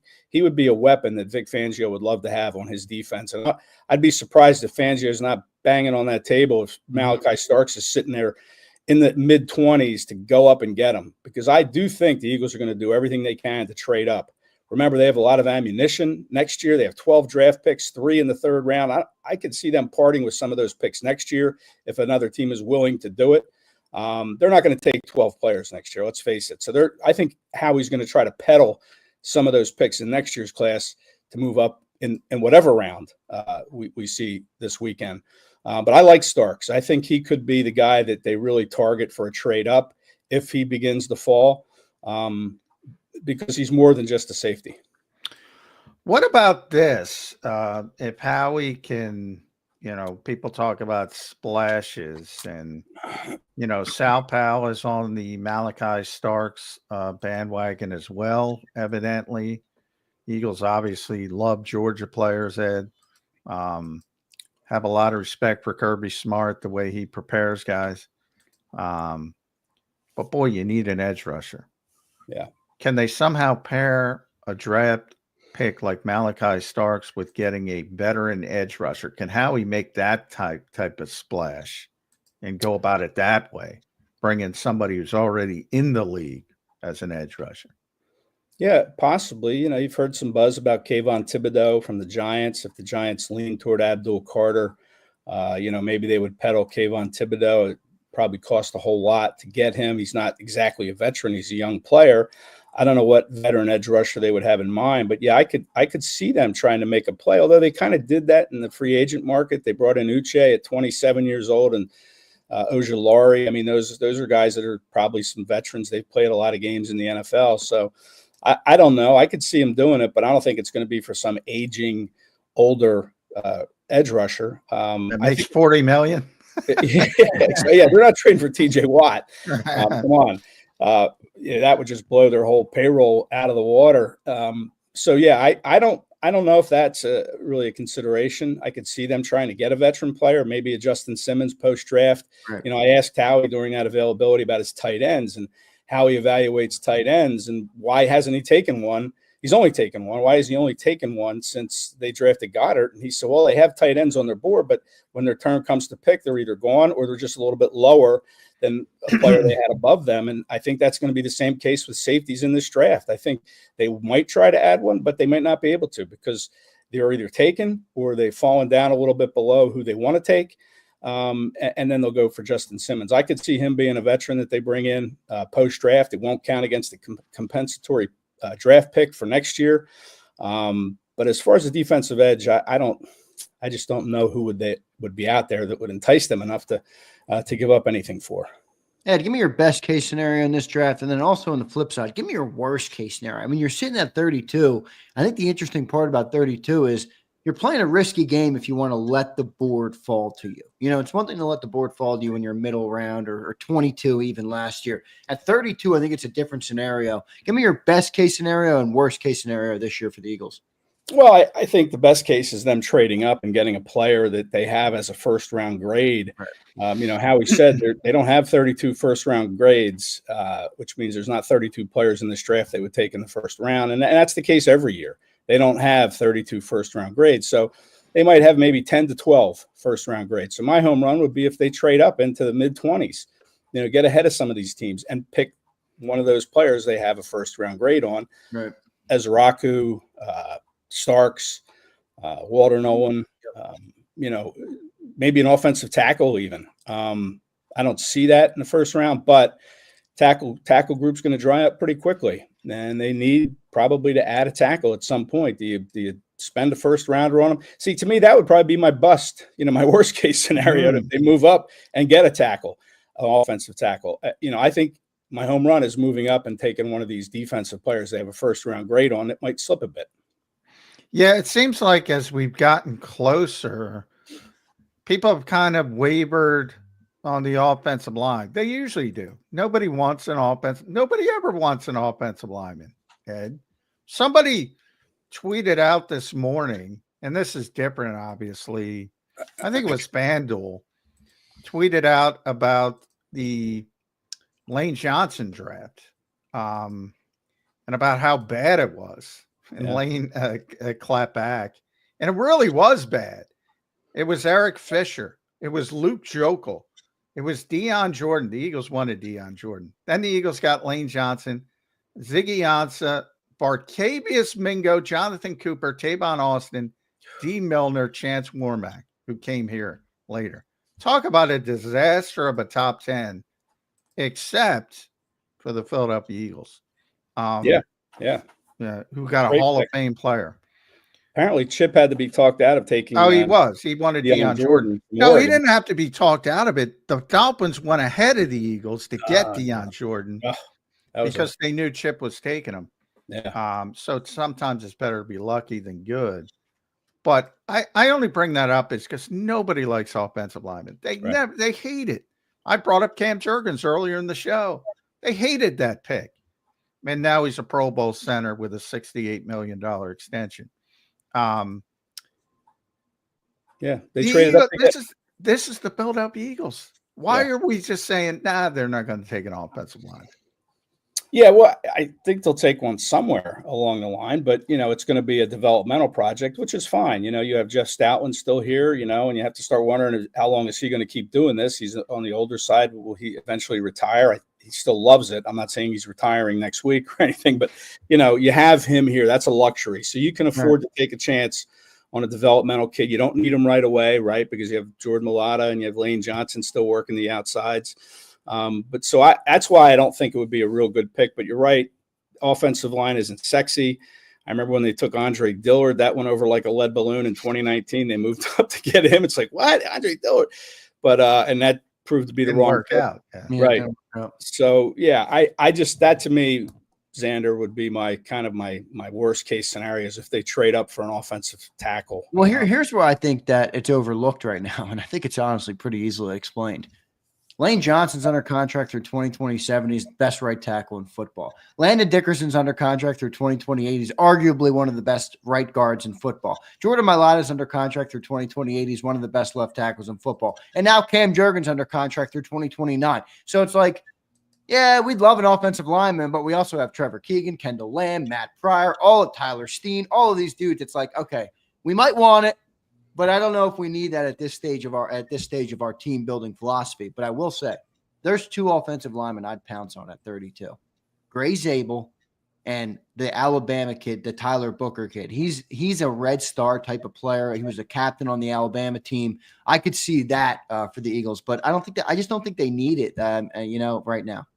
Man, I would hate to take a guard in the first round. Is that what Booker is as a guard? I would not take a guard. Yeah, I think he'd be a trade back candidate, maybe. Donovan Jackson, he could play guard and maybe develop a tackle skill set. But Gray Zabel, he's very versatile. So maybe, he comes from Carson Wentz's school. I mean, does that make anybody cringe? North Dakota State. Poor Gray Zabel taking Carson Wentz. Yeah, taking Carson Wentz shots. Yeah, but he's versatile. So yeah, they could take that Swiss Army knife type of offensive lineman where you could possibly use him to back up Cam Jurgens at center. Remember, the Eagles don't really have a backup center on the roster unless you count Landon Dickerson, and he got hurt playing that position against the Commanders in the title game. So, I have them taking maybe like a Seth McLaughlin from Ohio State later in the draft, maybe in the 5th round. He could play center. They need a backup. Maybe you can, cross-train him at guard as well. But I would not reach for a guard. I wouldn't take Gray Zabel either. I just, it's nice he has the versatility. But I don't really see them taking an offensive lineman. I don't. And I know some mock drafts have Josh Connerly coming here in the first round and this and that. But I like the thought of somebody who can start out at right guard and then maybe kick out, because I'm not sold on Tyler Steen as a starter in this league. But I will say this. I've been saying this for a while. And the Eagles and Cam Jurgens deserve that extension, second highest paid center in the history of football. And I still maintain, Ed Kracz, he is the second best center on the Philadelphia Eagles. And that's because the best center is Landon Dickerson. He is. Yeah, he might. I don't know. If he played center, he would be phenomenal. Yeah, he would. Now he's one of the best left guards in football. Yeah, he's not going to center. No, he's not. No, that's like a Groats thing. Yeah, I'm the one who said it to Groats. He's not moving, but he's the best center. And he would be maybe the best center in the NFL if he played that position. I truly believe that. Yeah. But Cam's great. I'm not disparaging Cam. You mentioned the right guard spot. I mean, that's kind of an interesting. One of the things I'll be watching once these OTAs ramp up in May is Trevor Keegan. I mean, everybody seems to kind of overlook Keegan. And, this is a big year for him. He's coming off of a year to develop. He had all last year to learn. And we'll see where he is, when camp opens in OTAs, where they're playing him. And then, of course, once training camp gets here in July, but Trevor Keegan's going to be a guy that I'm going to watch very closely on that offense. Yeah, they got a lot of body. They also added Kenyon Green. Like, they got so many names there. Matt Pryor's probably their best guard. If they have to play tomorrow, Matt Pryor's probably their best right guard. I could see Pryor being the starter. I could see that. I don't think he's going to be the starter, but I think they can do better.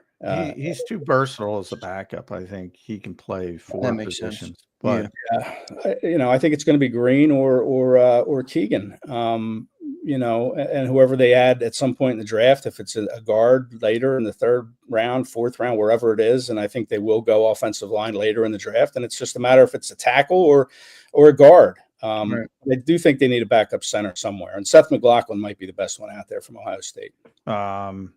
Get me a tight end, Ed Kracz. If they're not bringing back Dallas Goedert, I can't count on Grant Calcaterra, Kylan Granson, and Harrison Bryant. I can't.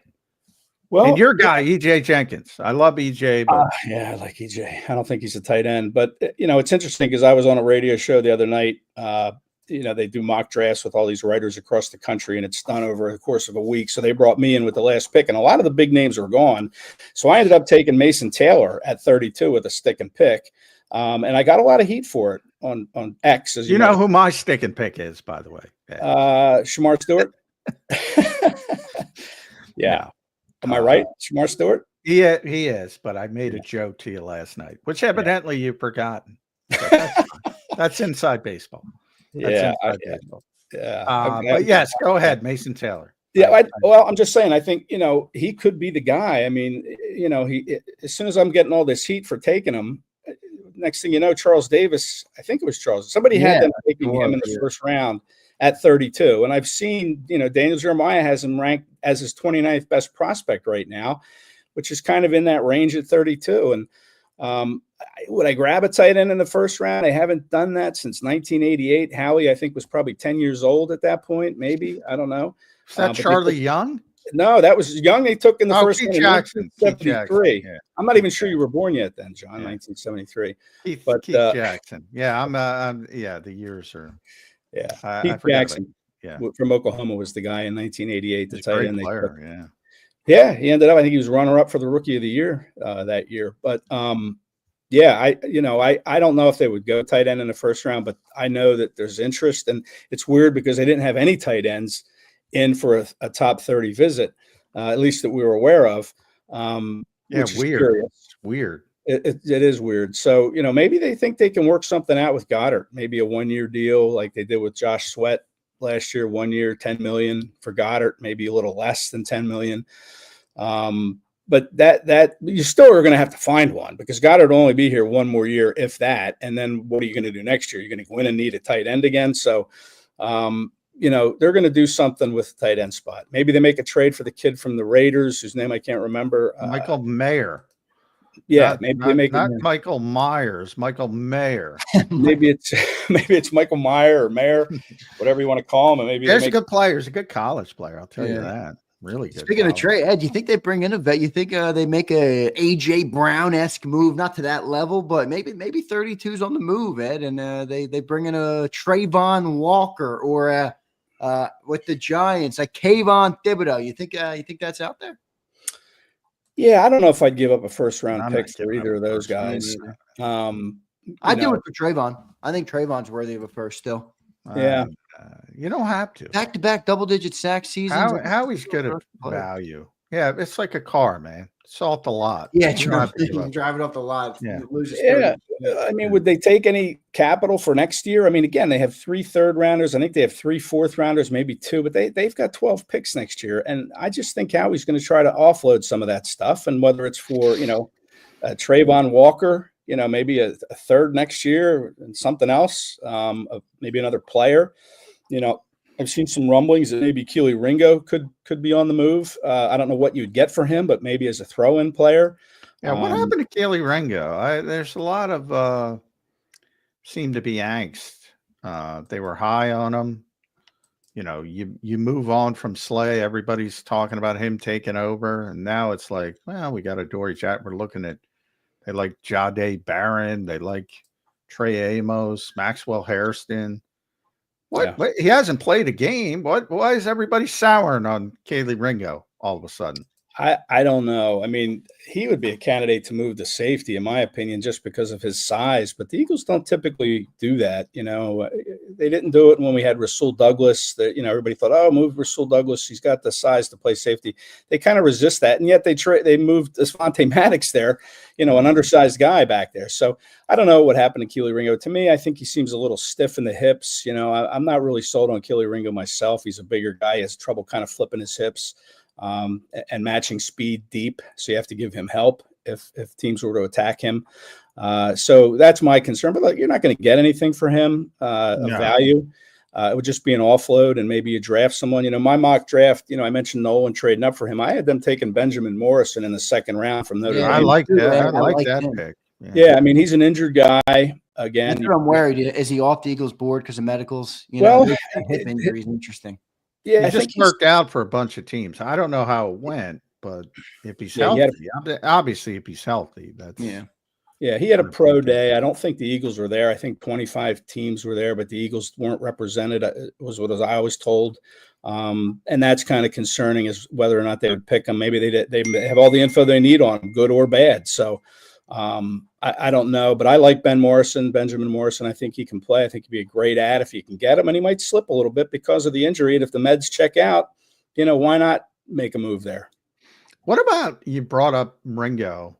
I think a sneaky trade candidate is Jahan Dotson for moving out. Obviously they didn't pick up his 5th-year option, which no surprise, but that means this is his last year here. Howie's trying to save money for all these upcoming extensions. They signed Terrace Marshall, who's a second-round pick back in the day they liked. What about Jahan Dotson moving out? I think that's a possibility. That's a good point. Listen, and they would be doing him a favor too, because if he wants to get that second contract, he's going to need to show this year. And the chances of him doing that with the Eagles, with AJ and Devontae and these other guys, the rookies that are going to be taking a step up in their second year, Wilson, maybe Smith. Yeah, I could see Dotson on the move. Again, what value is there for Dotson? But you're right. Maybe they put him in a deal with some draft picks to kind of sweeten it a little bit. But they would be doing that kid a big favor by trading him to a team that can use him as maybe their 2 receiver and let him go out and produce and then land a second contract somewhere else. Ed, I want to ask you about the draft a little bit outside of the Eagles' perspective. Interesting storylines in this draft, man. Where is the quarterbacks going to go? Jackson Dart's now getting some late hype. What are some of the storylines that you like the most in this draft, or that you're keeping an eye on tonight as the first round unfolds? Well, I think from the Eagles' perspective, you always have to keep an eye on that quarterback position. They benefited last year when 6 of the first 12 players off the board were quarterbacks. That's just one more player that goes down a little further because they're worked out. That's why Quinion fell to 22, man, because all those quarterbacks went. Yeah. And they had a first round grade on Quinion. Yeah, exactly. So, the quarterbacks, and it's always teams that are desperate for a quarterback. They always are willing to overlook the warts and the flaws and, some of the things that, there was question marks coming in. But the closer you get to the draft, the more in love these GMs seem to fall with quarterbacks, and they don't see things. It's like last call at the bar where you flip the light on. You're like, oof, what was I thinking? So I think Jackson Dart, there could be 4 quarterbacks taken, I think, in the first round. So you really have to keep an eye on who. I think the Saints are really interested in Jackson Dart. He could be the second quarterback off the board. That's a real pressure point to me in this draft is at number 9 with what the Saints do. They need a quarterback. And poor Kellen Moore, he takes the job. Ryan Ramczyk retires at tackle. Yeah. They need a tackle. They need a quarterback. Derek Carr's got this mysterious shoulder ailment. So I think Dart could come off the board, and that helps the Eagles. I also think 3 running backs could get drafted in the first round. Again, that would help the Eagles. So I'm looking at quarterbacks. I'm looking at running backs. That's 7 players that could go off the board between quarterback and running back before the Eagles select. And that might help them move up even. I just think those are the 2 positions I'm watching. And even the tight ends. You have 2 tight ends, Warren and Loveland, and maybe someone takes Mason Taylor in the 20s somewhere. So you could see 3 tight ends come off the board, again, pushing more players backward to where the Eagles could maybe swing and move up a couple spots or stay at 32 and take a player that they want. Do you like Shedeur Sanders, Ed? Yeah, I don't know. All this stuff that comes out before the draft. I mean, there was a coach that said that he's selfish. He doesn't get along with his teammates. Someone else said that, he didn't invite any of his teammates to his birthday party. You don't know what to believe. That's Jeff Carson from draft day. Yeah. He didn't get invited to it wasn't a birth. I think it was a birthday party. I think it was any draft day aficionados out there, the movie. Oh. Yeah, that was a terrible movie. Yeah, but listen, you draft Shedeur and you also get his father. You also get the that's true. That's helicopter parent who, a lot of people don't want that pain in the ass. No, they don't. They don't. I mean, and Shedeur has come across, I think, in some interviews as sort of an entitled individual. He's quick to throw his teammates under the bus, apparently, never takes accountability. These are all things that you don't want in your quarterback room. And you got to remember these young kids, 20 years old as quarterback, you have to come into a room now with adults. You're coming into a locker room where you have 25-year-olds, 30-year-olds. You have to you can't come in there, with any kind of attitude. And I think that's the problem with Shedeur. I think his skill set's pretty good. But you just wonder about the intangible stuff like attitude and, maturity and entitlement, all those things. At Kracz E, make sure you follow Ed on the X platform. You can read him at Sports Illustrated, si.com/NFL/Eagles. He'll be down at NovaCare with me tonight. Check out both of our coverage there. Ed does a tremendous job. You gave us your trade up guy as a Raku, some Malachi Starks, your stick and pick guy. How about the trade down? Yeah, I think, listen, maybe keep an eye on the Giants. I know it's an NFC opponent, and the Giants are probably a little leery of dealing with the Eagles because they've already fleeced them. Yeah, I agree, though, Ed. They should be. I agree. But, yeah, the Giants could come back up for a quarterback. They're taking Carter probably with the 3rd pick, and then, maybe they try to get back in for whatever quarterback might still be there. Maybe Jalen Milroe. I mean, I like Jalen Milroe. I know he needs to be developed, and he could come into New York, watch behind Russell Wilson, maybe a Hall of Fame type quarterback. Russell Wilson obviously doesn't have the same skill set he used to have. And even Jameis Winston. You don't want to pay attention to Winston's interceptions, but the guy can make some plays. And so maybe that makes sense. And then you're dropping down to 34, I think. 34, yeah. That's a very targeted drop down. Yeah. But more player-wise, who would they maybe a safer pick? I've looked at Scorton, maybe if they trade down, maybe Donovan Jackson, the offensive lineman. Yeah. I think he's a day one starter, but I don't think you can pick him at 32. Any player you like in the trade down scenario? Yeah, well, I think a tight end maybe, like a Mason Taylor, if he slips out, and maybe you think, well, we can get him at 34. And then maybe you take Taylor with the Giants pick, or even the Browns. They could trade with the Browns, but I think Mason Taylor is certainly somebody. Maybe Josh Connerly if he falls out of the 1st round. I don't know what other candidates. Maybe you're looking at maybe a defensive tackle there somewhere. Maybe TJ Sanders, although I think that might be a little high for Sanders. But if you love him and they've had him in for a 30 visit, then you grab him. I think there's a couple guys there, and it depends how far back you're going to go. Browns, Giants, certainly candidate. Maybe the Saints, if they don't go Jackson Dart in the 1st round, they come back in, and then you're looking at, I think, 40 overall, and then that's probably where you're looking at Sanders. So that there's some guys there, but I think that would be a situation, probably the last resort of the 3. Trade up would be top. Stay and put at 32 would probably be second. That would upset the fan base if they traded down to pick an offensive lineman. Ooh, that would upset the fan base. Well, that would upset me because that means we're sitting there all night tonight, John. Until about 11:30. Well, we sit there all night anyway, and they're not picking anybody. We're all going to be waiting, and then they're going to move out of there. Yeah, we got to be there anyway, Ed. That's the way I look at it. I know. So, but yeah, that to me, it's already going to be a late night, obviously. Yeah. Both nights because they pick last in the 2nd and 3rd round. As of now, I could see Howie again trying to get a little bit higher in those rounds with next year's draft capital. Maybe a player thrown in. But yeah, we're going to be spending a lot of time together these next few nights, John. That's exciting for you. Yeah. I know it's exciting for you. Yeah.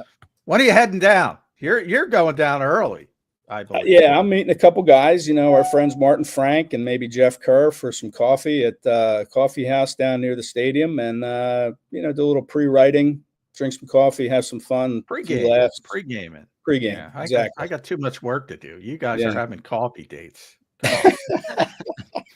We try to make it an pre-gaming via espressos. Nice stuff. Ed, thank you, brother. We appreciate you joining in today, man. We'll talk to you again soon. Hopefully a big draft tonight. Good luck. We'll be following all your work over on SI, and make sure you guys follow him at Kracz over on X. Thank you, Ed. All right, thanks, Andrew. John, I'll see you in a few hours. All right, see you, man. There's Ed Kracz joining us here on Birds 365. Great stuff from Ed Kracz. We got 8 minutes left here on the show on Birds 365 and then we'll wrap it up. And then the next time we speak will be tomorrow morning on Birds 365, and the Eagles will presumably have a new player to talk about. Maybe not, but maybe they will. Maybe not. It's possible that they don't, but we'll see what happens tonight. As you said, I like the way you put it. Either way, they're going to make some news. All right. If they trade back, we're going to have to cover a trade back, but at least they'll make some news tonight, Johnny Mac. Yeah. There's definitely going to be news. No other options. So either way, it's going to be something interesting to talk about. But I see our buddy Devin Jackson is out in Green Bay for the Inkies. So, nice. And he was talking to Malachi Starks, who's A lot of people are trending in that direction. It seems late. Didn't say anything groundbreaking, but was asked about the Eagles and talked about potentially reuniting with all the Georgia guys. They like it. They like those players. Remember, they already have Lewis Seen as well at safety, which I told people to be cautious about. I don't think he's going to be anything. No, he's not. But Malachi Starks. How about that? Getting a lot of late hype. Yeah, I like Malachi Starks. I think he's pro ready. I think he's one of those somebody high floor. One of our commenters, I forget who, does not like Malachi. Is that Pumper? He does not. I think Pumper doesn't like him. Pumper likes Starks. Does anybody not like Starks in the chat? I'm not sure. He was slow, missed tackles. I think it was Pumper. Was that you, Pumper? I don't know. We'll have to see. Speaking of super chats, let's get to a couple of them here. Rashid Mixon checking in. What's up, Rashid? Hey, guys, I see Daniel had Walter Nolan falling out of the first. Just seen PFT mock, and Walter fell out of the first, too. Has us taken safety Nick Emanwari. What's the deal? Good question, Rashid. Is something going on with Nolan? Is there new information? Maybe I didn't know Pro Football Talk had him dropping out. So maybe there is something. I haven't heard anything other than the nebulous stuff to begin with that's been throughout the process. I haven't heard anything late, but I have to check out Breers. I don't know if Breers is up yet, but he's the guy I would trust the most. And that's not because he's Sports Illustrated, but he's just, demonstrated performance over the years. He's the guy I would trust most in that type of situation. But and let's see if it's up. But anyway, double check there. But it is interesting because I've mentioned it. I started the show with that. I was on, which was last week. So we're not talking about 4 or 5 weeks ago. And I asked Jeremiah on his conference call about Walter Nolan falling to 32 potentially. And he was like, no shot, basically. It's a top 15 level talent. And all of a sudden, his final mock comes out and he's not in there. So it is noteworthy. And I mentioned it. And Alberts is up. Trying to go down it real quick. Let's see. Michael Williams to the Saints. I've heard a lot of that, which is a little bit of a change. He's got Walter Nolan going 11 to San Francisco. Again, this is the drastic. It is crazy. Yeah, I've never seen. Weird, man. I like it though. I think it's going to make tonight fun, man. Fun viewing to see who the hell goes where. Yeah, he's got Jihad Campbell going 16 to Arizona. DJ had him fall into the Eagles, which that's the first time I've ever heard Jihad Campbell's name mentioned with the Eagles. He's got him going 16. So I go down the board. He's got Malachi Starks going 27 to the Ravens, which I seriously considered.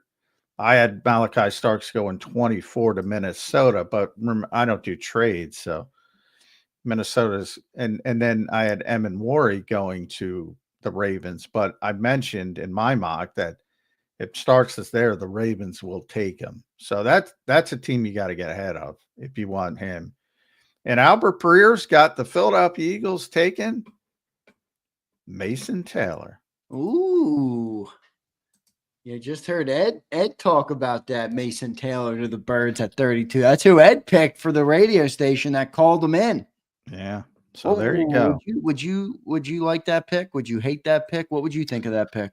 I wouldn't like it. I wouldn't hate it. It makes sense from the standpoint. Again, I think they're moving on from. I'm going with the assessment. They're moving on from Dallas Goedert. They need a player at that position. It's a little bit of a reach, yes, but you can afford that if you're the Super Bowl champions.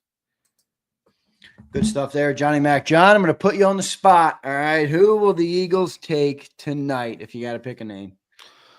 Well, I picked Shamar Stewart. I mean, that's I'm going to stick with it. Yeah, I'm sticking with it. All right, I like it. You got to All right. stick. You got to stick with it. I don't. The minute I hand in my mock drafts, I hate them. I think everybody Yeah, does.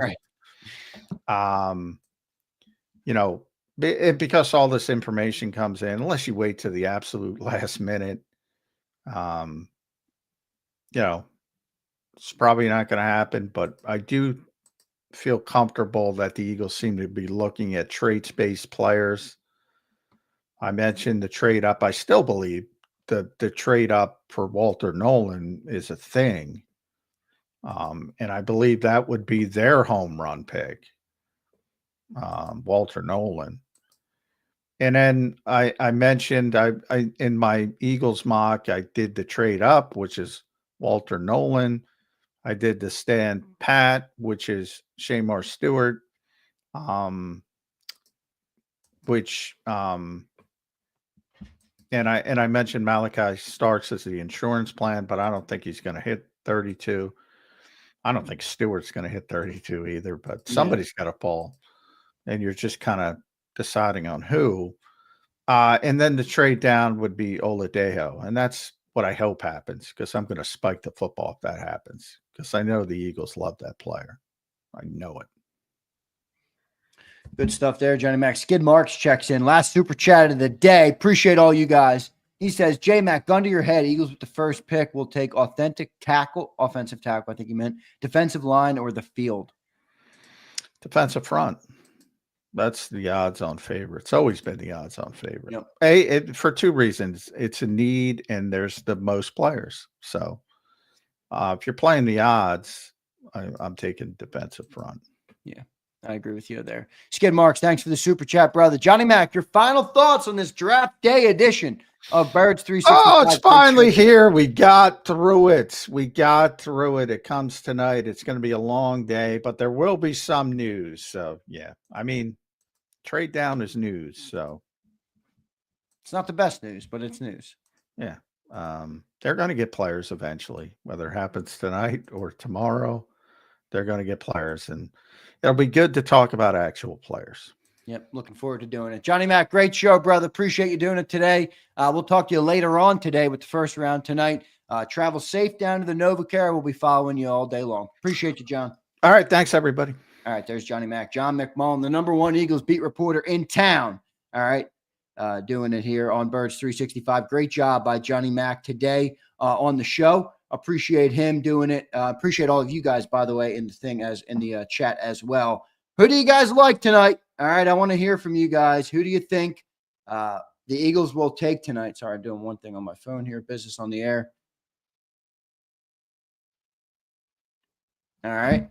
Sorry, just had to handle that real quick. Who do we got tonight, everybody? What's up, Kevin? What's up, A-Team? What's up, James Jones?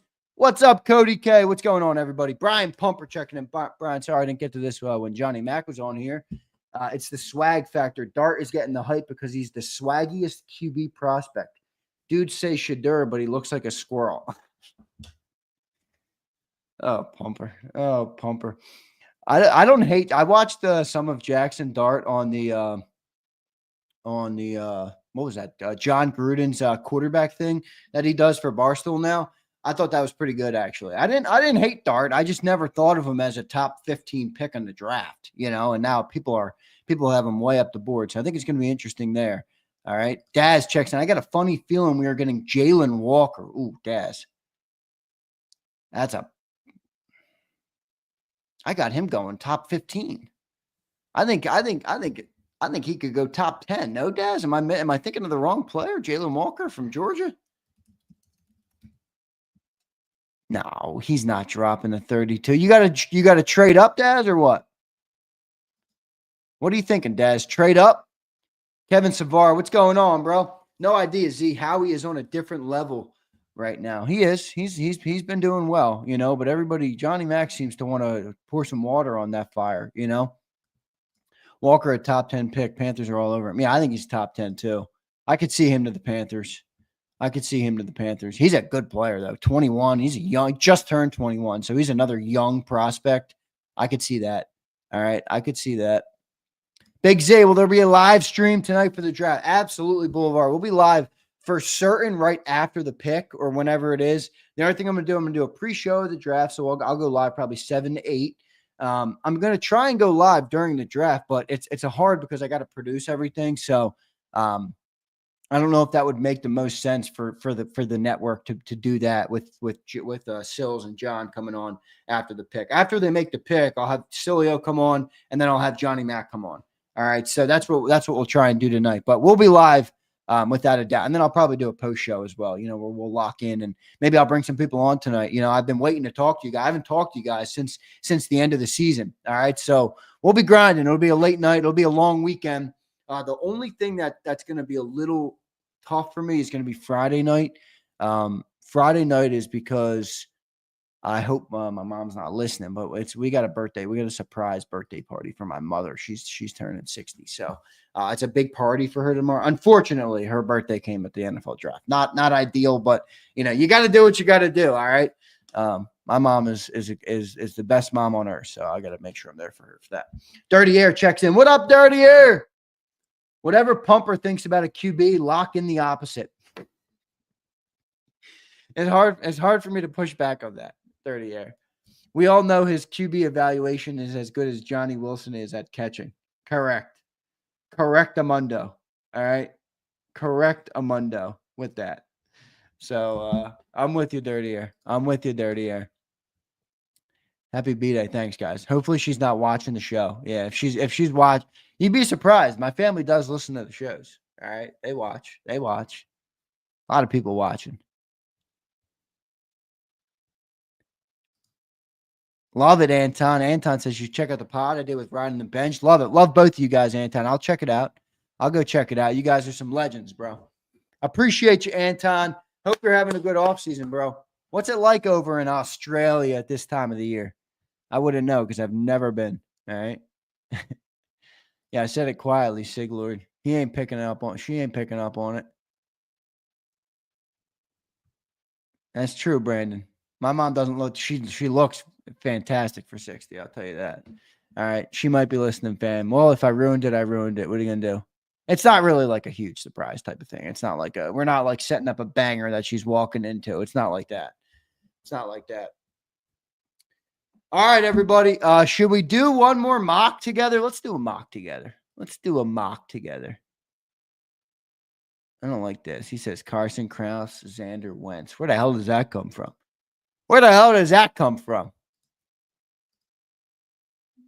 I'm not the biggest Wentz guy. Not anymore, at least. He was too immature. But obviously, we don't have our first Super Bowl without Wentz. So let's not be a Wentz hater. All right, let's not be a Wentz hater.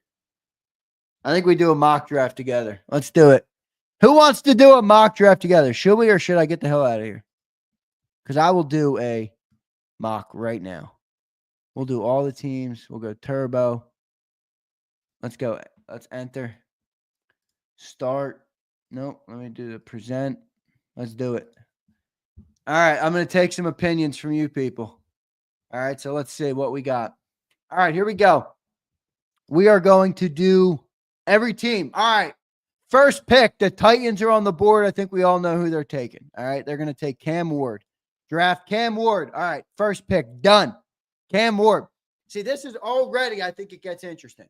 Where does Cleveland go? Will they get, many people think they're going to go Travis Hunter.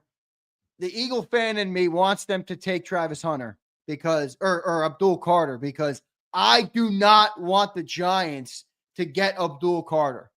I don't know about you guys. Now, I know the Giants suck, so it might not matter anyway, but still, I don't want to see Jalen Hurts getting shredded by Abdul Carter for the next decade.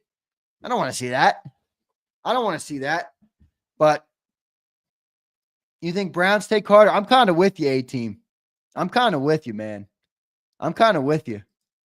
The tea leaves saying Hunter number 2. The tea leaves are certainly saying that. All right? They are saying that. Dumb pick. They shouldn't pick Ward. I agree, A-team. I don't think Ward's going to be that great. Penn State sucks, Xander. Yes, they do. Fuck Penn State. I shouldn't say that, but screw them. All right, who do we take? Hunter or Carter? Let's go Hunter. Let's go the conventional wisdom there. People think they're taking Hunter. All right, let's go Carter to the Giants. Unfortunately, that's going to suck for us. I do not want to see that. All right, here's where, again, it gets interesting. The Patriots. Who are the Patriots going to take? Ashton Genty? Do they take a tackle? Do they take Will Campbell? What do we think? You think Campbell? If I'm the Browns, I'm taking – me too, Daz. Me too, bro. I'm taking Abdul Carter over Travis Hunter. I am not that infatuated with Travis Hunter. I am just not, man. I'm just not. I think he's a really good player. But the whole two-position thing I don't think works. I'm just not as infatuated with him as most are. So hopefully you guys can still see this, by the way. If not, I can try and zoom in a little bit. Then we lose the picks. All right, number 4.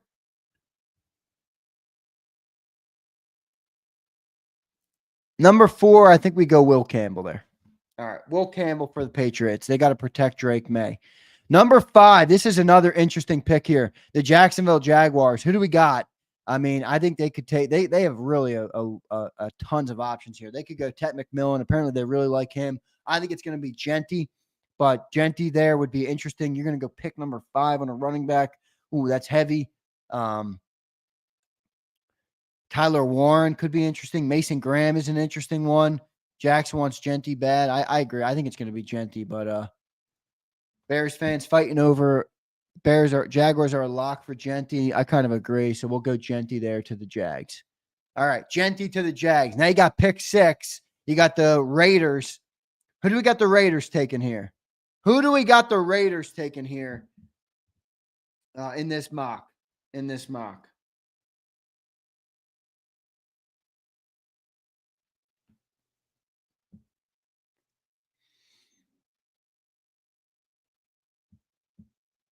Raiders are probably no, they're not taking Will Johnson. That's too high, Abe.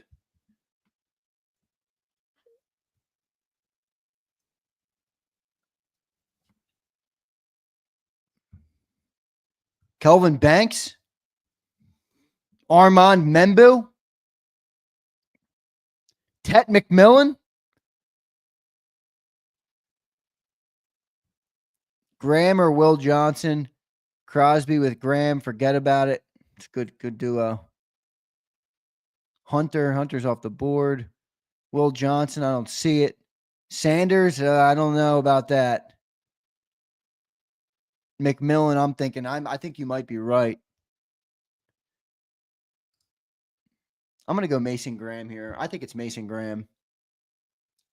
I don't know, because I think they also need. Don't they also need some offensive linemen there?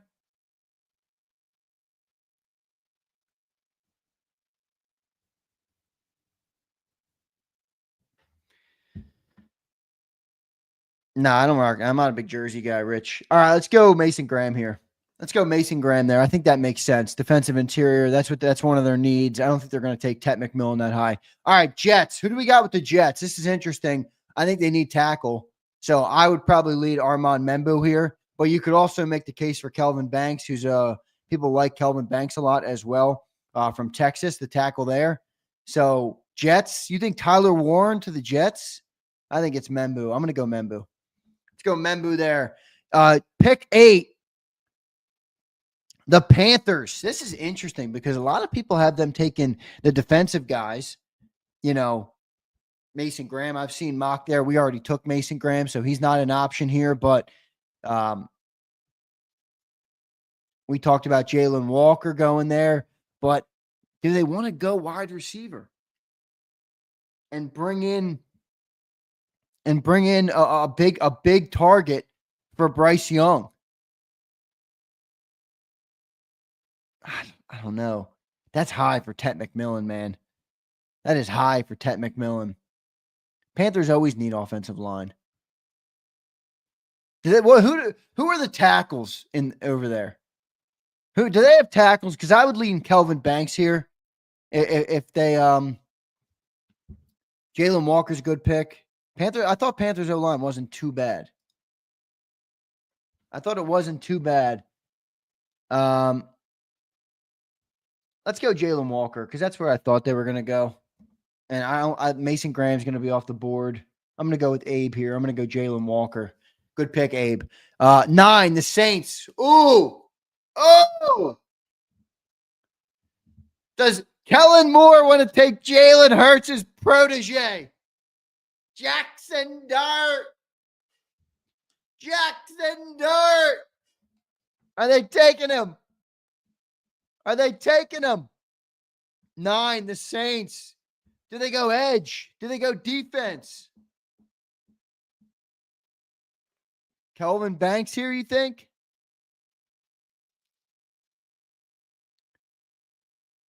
Let's throw a fucking wrench in this thing. Give me the quarterback. Look at how ridiculous this is. You go to quarterbacks and look at the top quarterbacks. Jackson Dart's the 5th remaining with 1 off the board. And you're going to take him at 9 overall. I don't know if I can do it. I just don't know. I don't think it happens.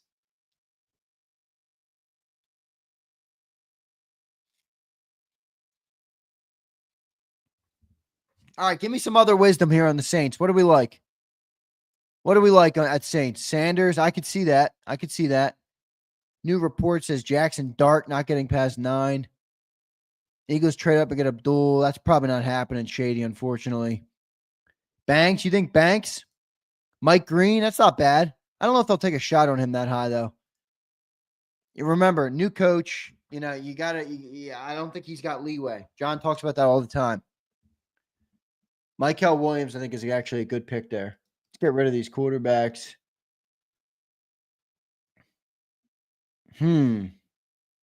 What are their needs? What does it say their needs are? Running back, wide receiver, D-line. I don't know if that's actually accurate, but I don't think they're going to go Marion Hampton. Maybe they take Ted McMullen. Maybe they take Ted McMullen. Or what about Tyler Warren here? We haven't taken Tyler Warren yet. The Raiders are 6, Rich. Yeah, Raiders are at 6. We took Mason Graham there. For the Saints, I'm going to go Tyler Warren. I think they snipe him.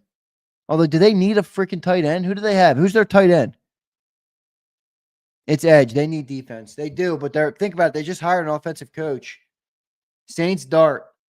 I'll go quarterback. I'll do it because that's where I was leaning. Let's go Dart 9 to the Saints. Interesting pick there. Kellen Moore gets his quarterback. Bears, I'm going Tyler Warren. All right, I think they take Tyler Warren. I think that's a shoe-in. All right. San Francisco, interesting here. Do they take Walter Nolan? Do they go offensive lineman? Maybe they go Kelvin Banks.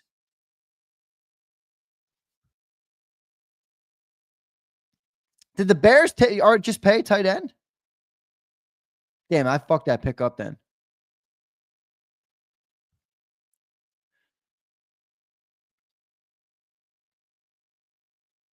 I might have messed that pick up then. I just rushed that in, that Warren pick.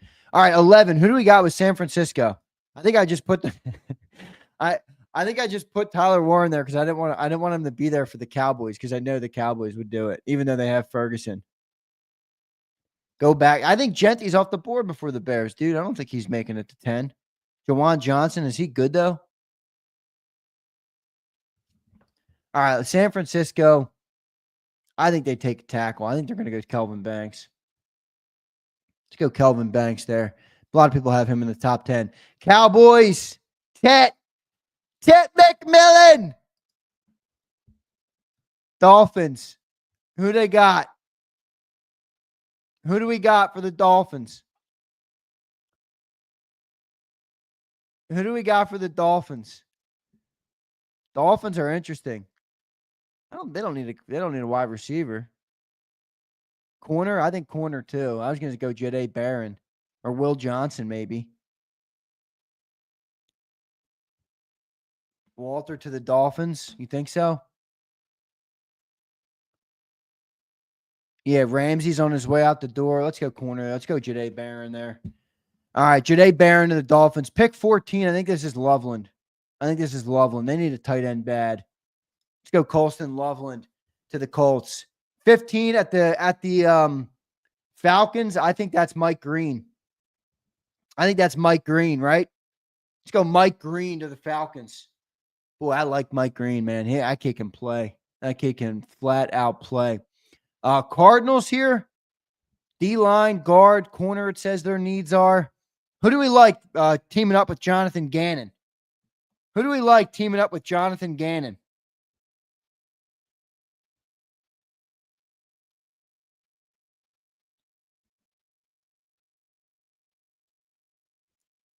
Nah, Green's not falling in the second round, Cody. No way. Who do we like going here to the Cardinals? Walter Nolan. Yeah, I could see that, unfortunately.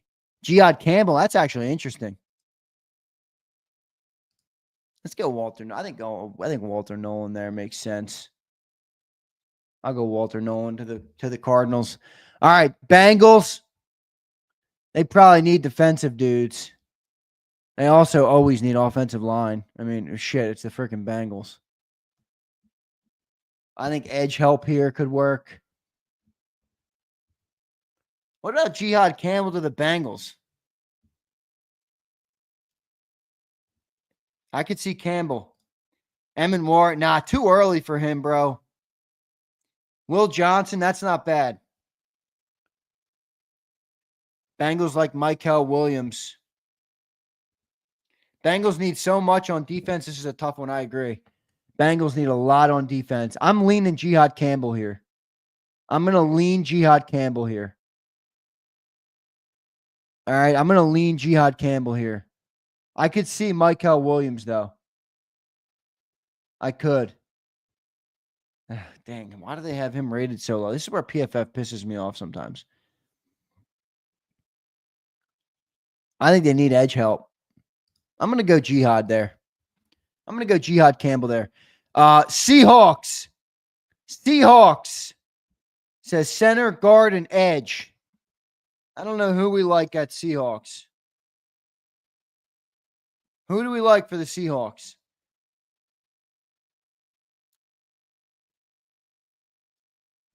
Josh Simmons, maybe?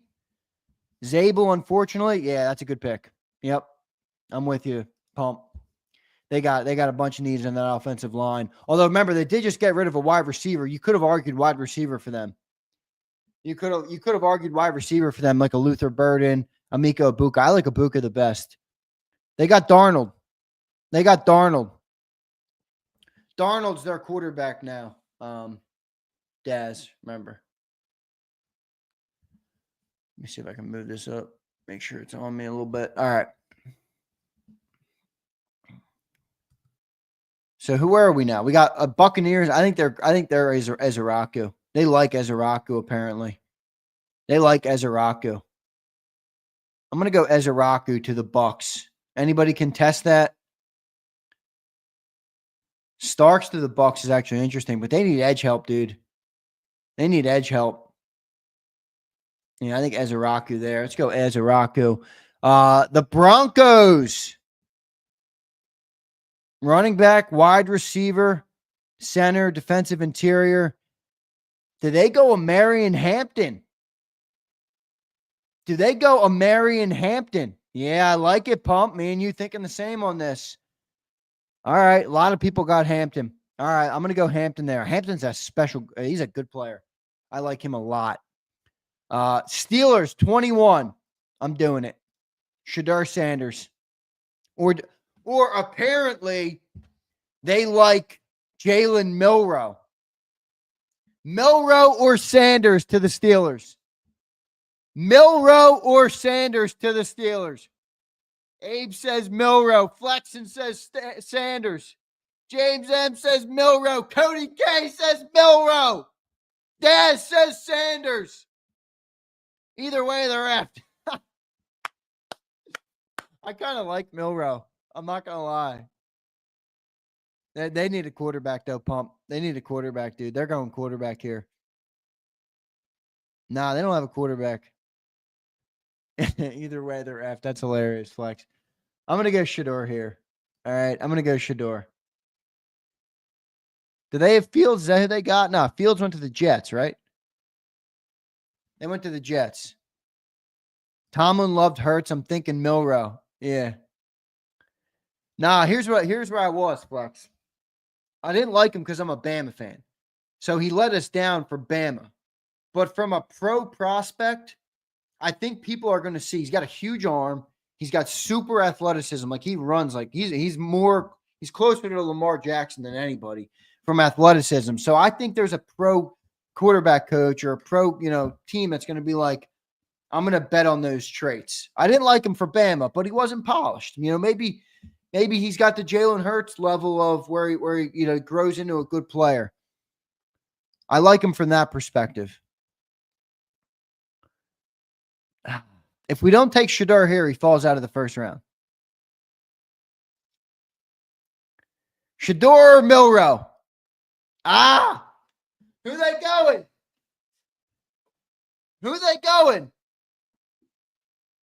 I think Shedeur. I think it's Shedeur. I'm going Shedeur. All right, I went Shedeur. I think it might be Milroe, but you watch what I'm going to do here. We're going to do one trade. All right, we're going to do one trade. Chargers on the clock. I think they go Emeka Egbuka. Or yep, I'm with you, JD3. I'm with you. I think it's Egbuka to the Chargers. Yep, that's what I got. That's my trade, is the Giants trading back in to pick up Milroe. All right. I'm going to take Emeka Egbuka here for the Chargers. He's my favorite wide receiver in the draft for sure. All right. That's so true, Pump, which is why you'll see my trade I have coming. All right. 23, we got the Packers. What do the Packers need? I'm going to go. What do we got for the Packers?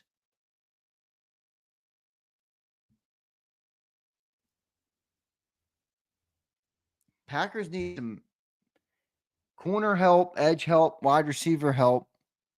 A new coach. That's funny. A new coach. Ezeraku. He's off the board. We took him to the Bucks. They need corner. Barron. We took Barron off the board, bro. Barron is gone. He went to the Dolphins. 23.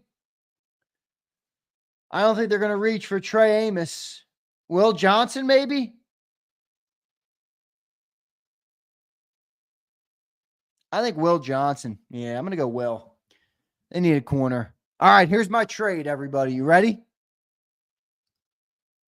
This is my trade. Let's do the trade. Rams are going to trade with the Giants. They're going to send 34 and 24. Boy, what do they got to send? 34 and 65? Ooh, that's heavy. Oh, stop it. They're not letting me make the trade.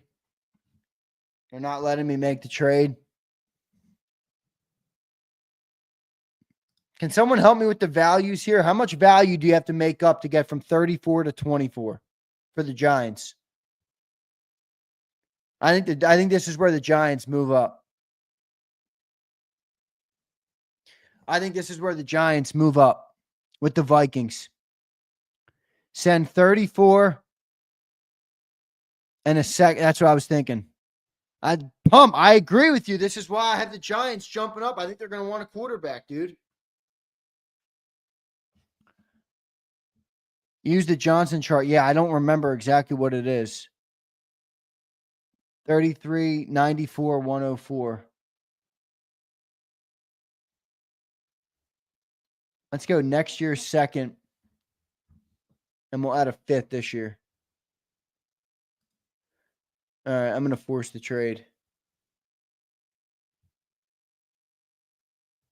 I'm going to force this trade.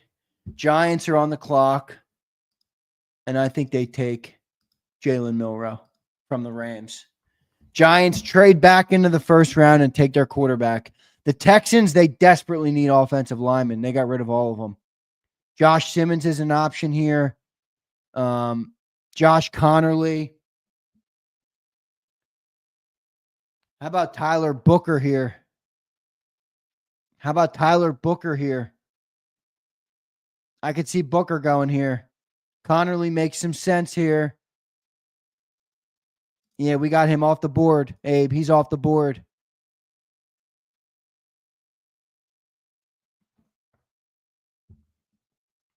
Let's go Josh Simmons here. We'll take Josh Simmons. All right, Rams. This is interesting. This is interesting. The Rams have some needs. What are we thinking?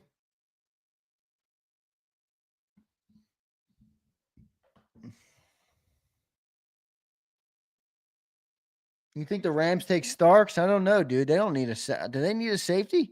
They just took Cam Kitchens. They just took Cam Kitchens, didn't they? I can see Burden.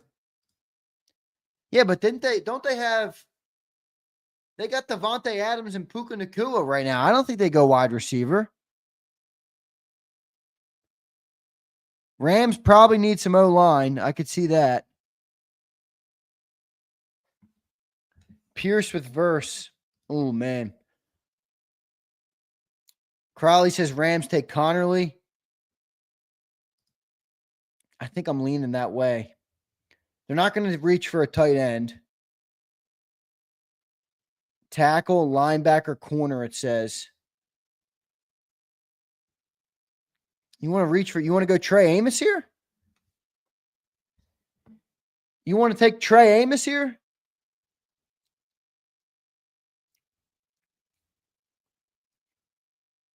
Yeah, I think it's Amos. Yeah, they don't need wide receiver. They're not going to take a wide receiver here. They do. That's an interesting point, Brandon. They got cooked in the run game last year. Maybe they go Kenneth Grant. Maybe they go Kenneth Grant.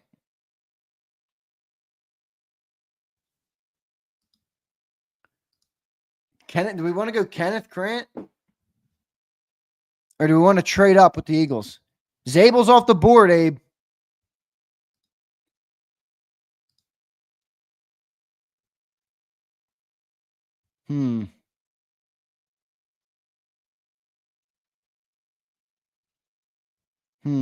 I'll go Amos here.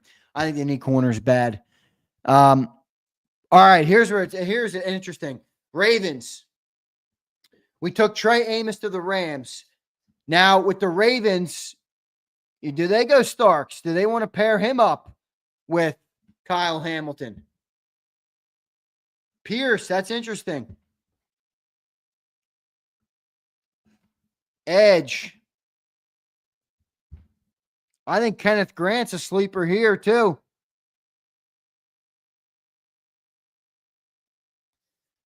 Michael Pierce retired. I think Kenneth Grant. I think it's Kenneth Grant. I think it's going to be Kenneth Grant. I don't think they're going to double dip at safety. They're already paying Kyle Hamilton buku bucks. You think they're going to double dip with another first rounder on a safety? Maybe, Emrace. Actually, a good point by you. Quinion and Coop duo was such a hit. Other teams want that magic. Maybe they pair up Malachi with Exactly, Abe. Every time I do this exercise, I keep realizing that we should trade out. I think I'm going to go Kenneth Grant here, guys. I don't know if I see them going Malachi.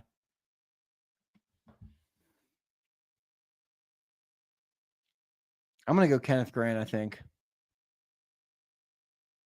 I'm going to go Kenneth Grant. All right, Kenneth Grant off the board. 28.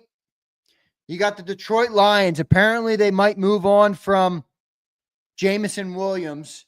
They got needs on the offensive line, edge, linebacker, it says. Now, remember, they got Aiden Hutchinson. That defense was pretty good, but was injury riddled. They're not taking Malachi Starks. They just signed Kirby Joseph to an $86 million contract. I think it was yesterday that happened. They're not taking Starks. Oh, Commanders get Starks. Yeah, I could see that. Rams got Scort in their style of DE since they were 4-3. I don't think Yeah, Pierce maybe. Pierce to the Lions.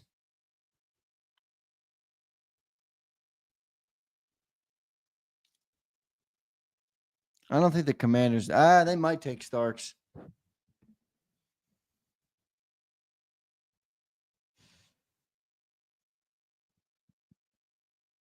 Let's go Pierce to Detroit. All right, Commanders. Who are the Commanders going to take? James Jones, it's your time to shine. James, who the Commanders taking? James, your options are Malachi Starks, Luther Bird, and Matthew Golden, Nick Scorton, Josh Connerly, Shamar Stewart, Kevin Winston, Benjamin Morrison, Michael Williams.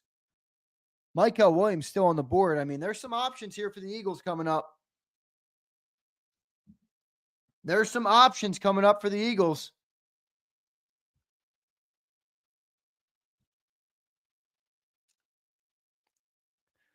They're not going to go running back.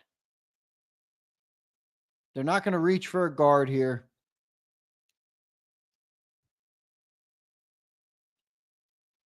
You think Stewart, Big Trag? I was kind of leaning that way over Nick Scorton.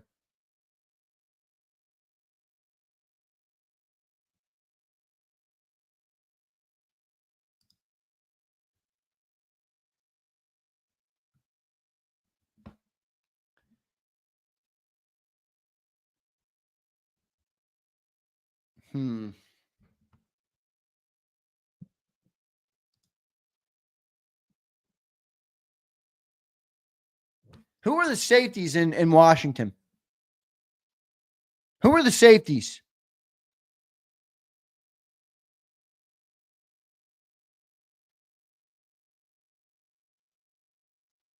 Who are the safeties? Who are the safeties in Washington? Starks. I'm going to go Stark. I want to go. I want to go Shamar Stewart here. I'm going to go Starks. I'm going to go Starks to the Commanders. Bills, I think they need a lot of help on defense. I might go Shamar Stewart here. I might go Shamar Stewart to the Bills. I'm going to go Shamar Stewart to the Bills. Although I think Shamar Stewart is such a Kansas City pick. I could see Nick Scorton going there too.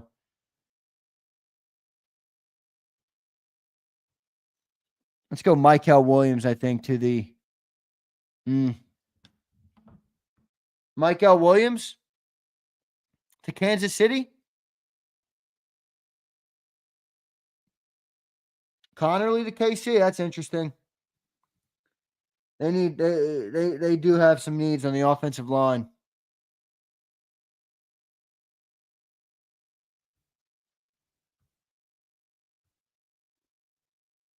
I think Tyler Booker could be in play there too.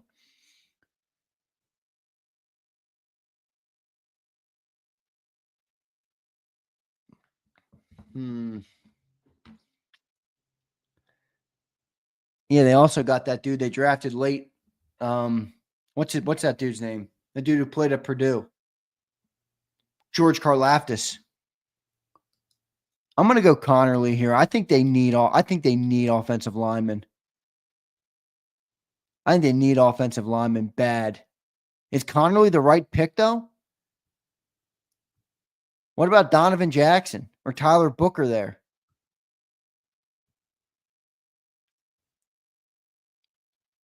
I'm going to go Connerly. I'm going to go Connerly. All right. We're on the clock.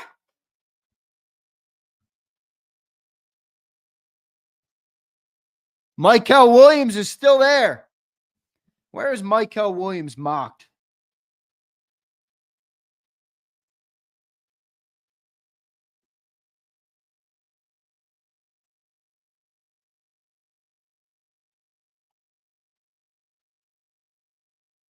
How the fuck is Michael Williams still on the board? How did we not take him? Well, how do we fail this mock draft?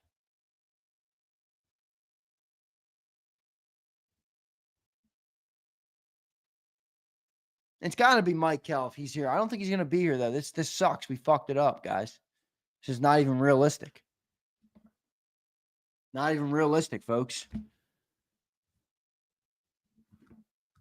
There's the mock. There it is. It went downhill on your Tyler Warren pick. It did. It did. You're right. We effed the pooch. We did. Zander messed it up when the Browns took Hunter instead of Carter.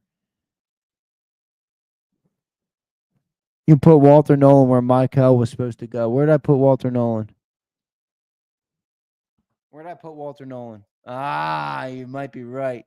Z, what a crap mock. Oh, shit. Well, we ended up with Michael Williams, biatch. Woo! Shitty mock. I blame Pumper. When in doubt, blame Brian Pumper. Emanwari stinks. Stop with him, big drag.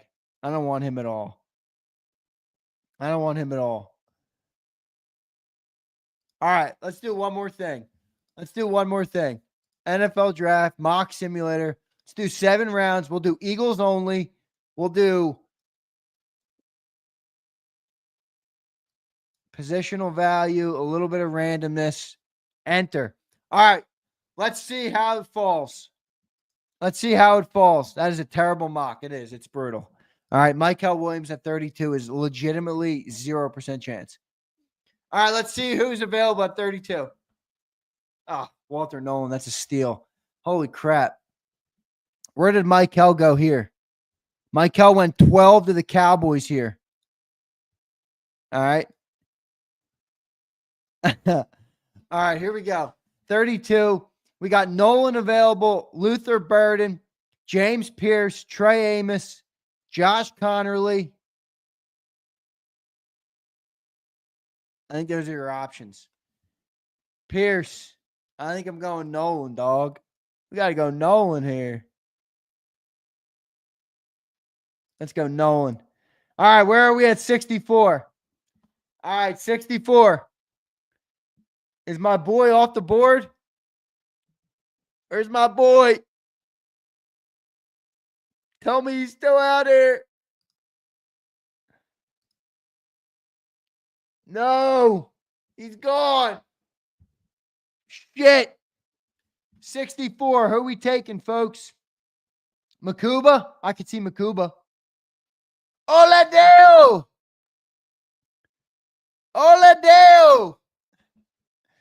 Pendejo! Oh, shit. Oh, shit. Scoring's off the board, bro. I think it's Makuba, too, but. Oladeo! Nah, screw the Miami tight end. I'm not interested in him that much. Makuba? You want to go Makuba? Let's take Oladeo. Johnny Mack loves Oladeo. He says the Eagles love him. All right, 96. What do we got? Elijah Roberts. He was in on a visit. Anthony Belton. Wait, we need some safeties and some corners. We screwed the pooch. It's Jacob Parrish. We screwed the pooch. You guys stink. I'm never doing a mock draft with you stinky heads again. You stinkers. You guys freaking stink. Fannin, nah, big track. I don't like Fannin, dude. I don't like Fannin. We don't throw to our tight ends enough. This mock stinks. Oh, my goodness. Hell, we need a restart already. Dude, we took 2 offensive or defensive linemen. We need some corners and some safeties. Are there any corners left? Dorian Strong and Jacob Parrish?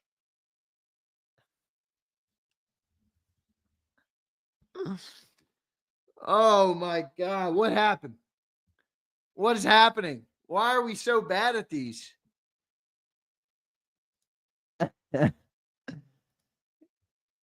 Who do we got? Who do we got? I think it's Anthony Belton, dog. Are you kidding me? Oh, man. Jacob Parrish? I am officially never doing a mock draft with the chat again. You took J-Max guy on your own, bud. Let's restart this thing. No, let's do Jacob Parrish. I'll go Parrish here. Eagles like him. All right, now we're at 134 and we're in no man's land. Oh, Jaden Blue. Give me him. Give me him. All right, 161. Who do we like? We didn't take a tight end yet. So far, we got Walter Nolan, Oladejo, Jacob Parrish, and Jaden Blue. This could go down as one of the worst drafts in the history of all drafts. Mitchell Evans, we need a tight end. We need a safety. Tyler Barron, we already got an edge. Parrish over Jalen Reed. Nah, Jalen Reed's not that good. What are you in love with Jalen Reed for, Brandon Howard? He's not that good. Mitchell Evans, I think they need a tight end.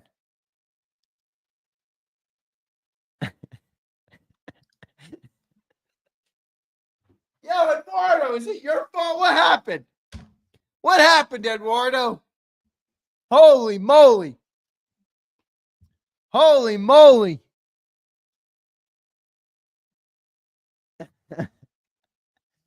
Oh, no. We got to go something here.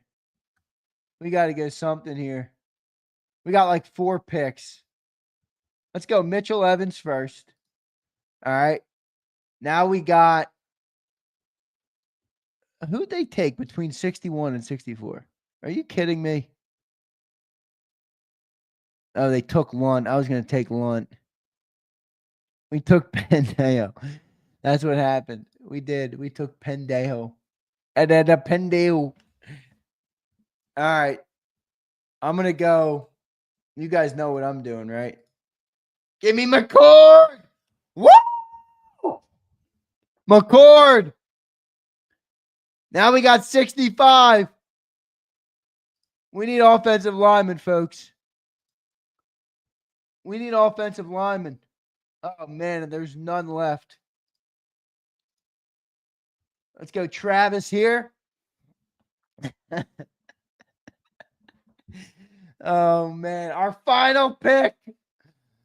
What do we need, everybody? I stopped listening to you guys because you led me wrong. You've led me wrong. Come on. Tyler Barron and Edge.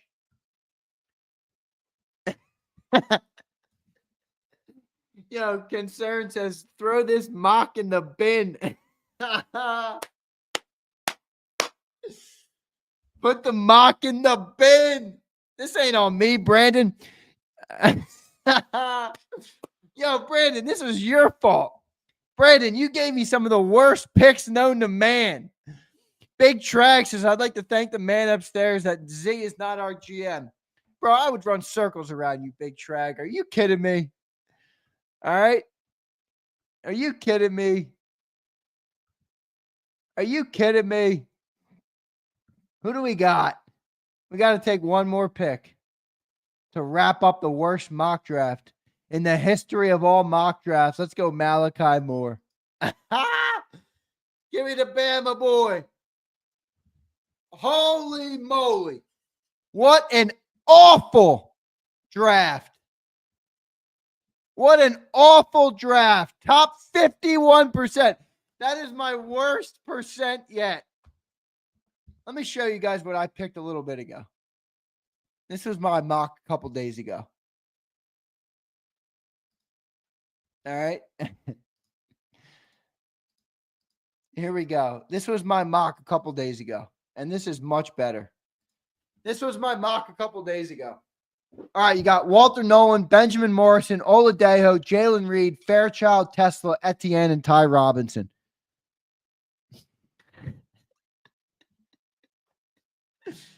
Oh, man. Oh, my goodness. Guys, we logged the worst mock in the history of all mocks. And on that note, I better get the heck out of here. I better get the heck out of here. Send my mock to Howie. Why? So he can laugh at it, Big Ben? That was terrible. All right. That was terrible. I think we do one more. Let's do one more. Let's change it up a little bit. Let's go PFF a little more. Let's upgrade the positional value. Goes a little higher here. Draft for need goes up a little bit. Randomness. Let's go a little bit more randomness. All right. Get that mock out of here. Enter. Start. One more. All right. We're at 32. If you guys are so good at mock drafts, let's see what you got. All right. Let's see, Rich. Apparently the greatest mock drafter in the history of mock drafters. All right. Who do we got? I'm not listening to you bums anymore. I'm happy Walter Nolan's off the board. Give me Nick Scorton. All right. We want Nick Scorton or do we want James Pierce?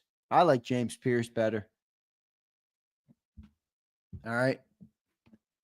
Give me James Pierce. Give me Nick Scorton. Who do we like? Scorton or Pierce? Yeah, Pierce. Let's go Pierce. He's a better player.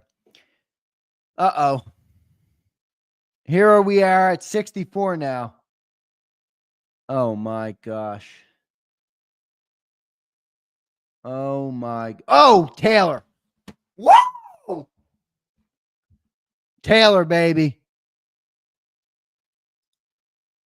Tight end and edge. We need a corner or a safety. Oh, my God. The safeties are going quick in this draft, dude. Or there's just not a lot of them. Oh, my God. I don't like any of the corners either.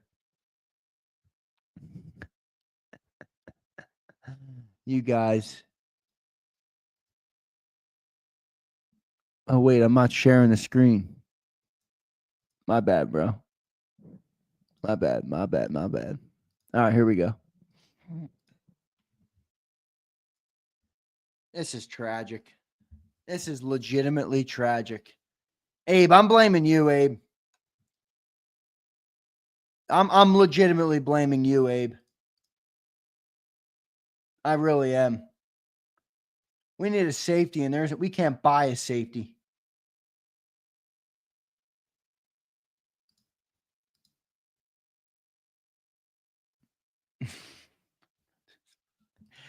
Bro, I'm about to get out of here. I'm done. I'm not doing this anymore. This is why I let Howie be Howie. All right. And I'll analyze what he does. All right. And I'll react to it. And we can react to it here on JAKIB Sports. All right. Let's let Howie be Roseman. All right. I got to get out of here. I'm done. We're going to be live tonight. Tune in on the draft coverage, everybody. I'm looking forward to talking to you all. I'm looking forward to seeing what happens in the NFL draft. All right. My bad, Big Ben. I forgot to share the screen. All right. Not good, though. All right. Not good. Lucius, Zander, best sports talk host, horrible GM. Lucius, you're blaming that on me? Are you kidding me? Did you see some of the picks these guys had in the chat? I also blame PFF for being a crappy website. That was unrealistic. It was unrealistic top to bottom. Top to bottom. I'd be a great GM. I'd be a freaking great GM. All right, I'm getting out of here. Z, you can't throw the chat under the bus. You click. Yeah, maybe I need to take some accountability on that.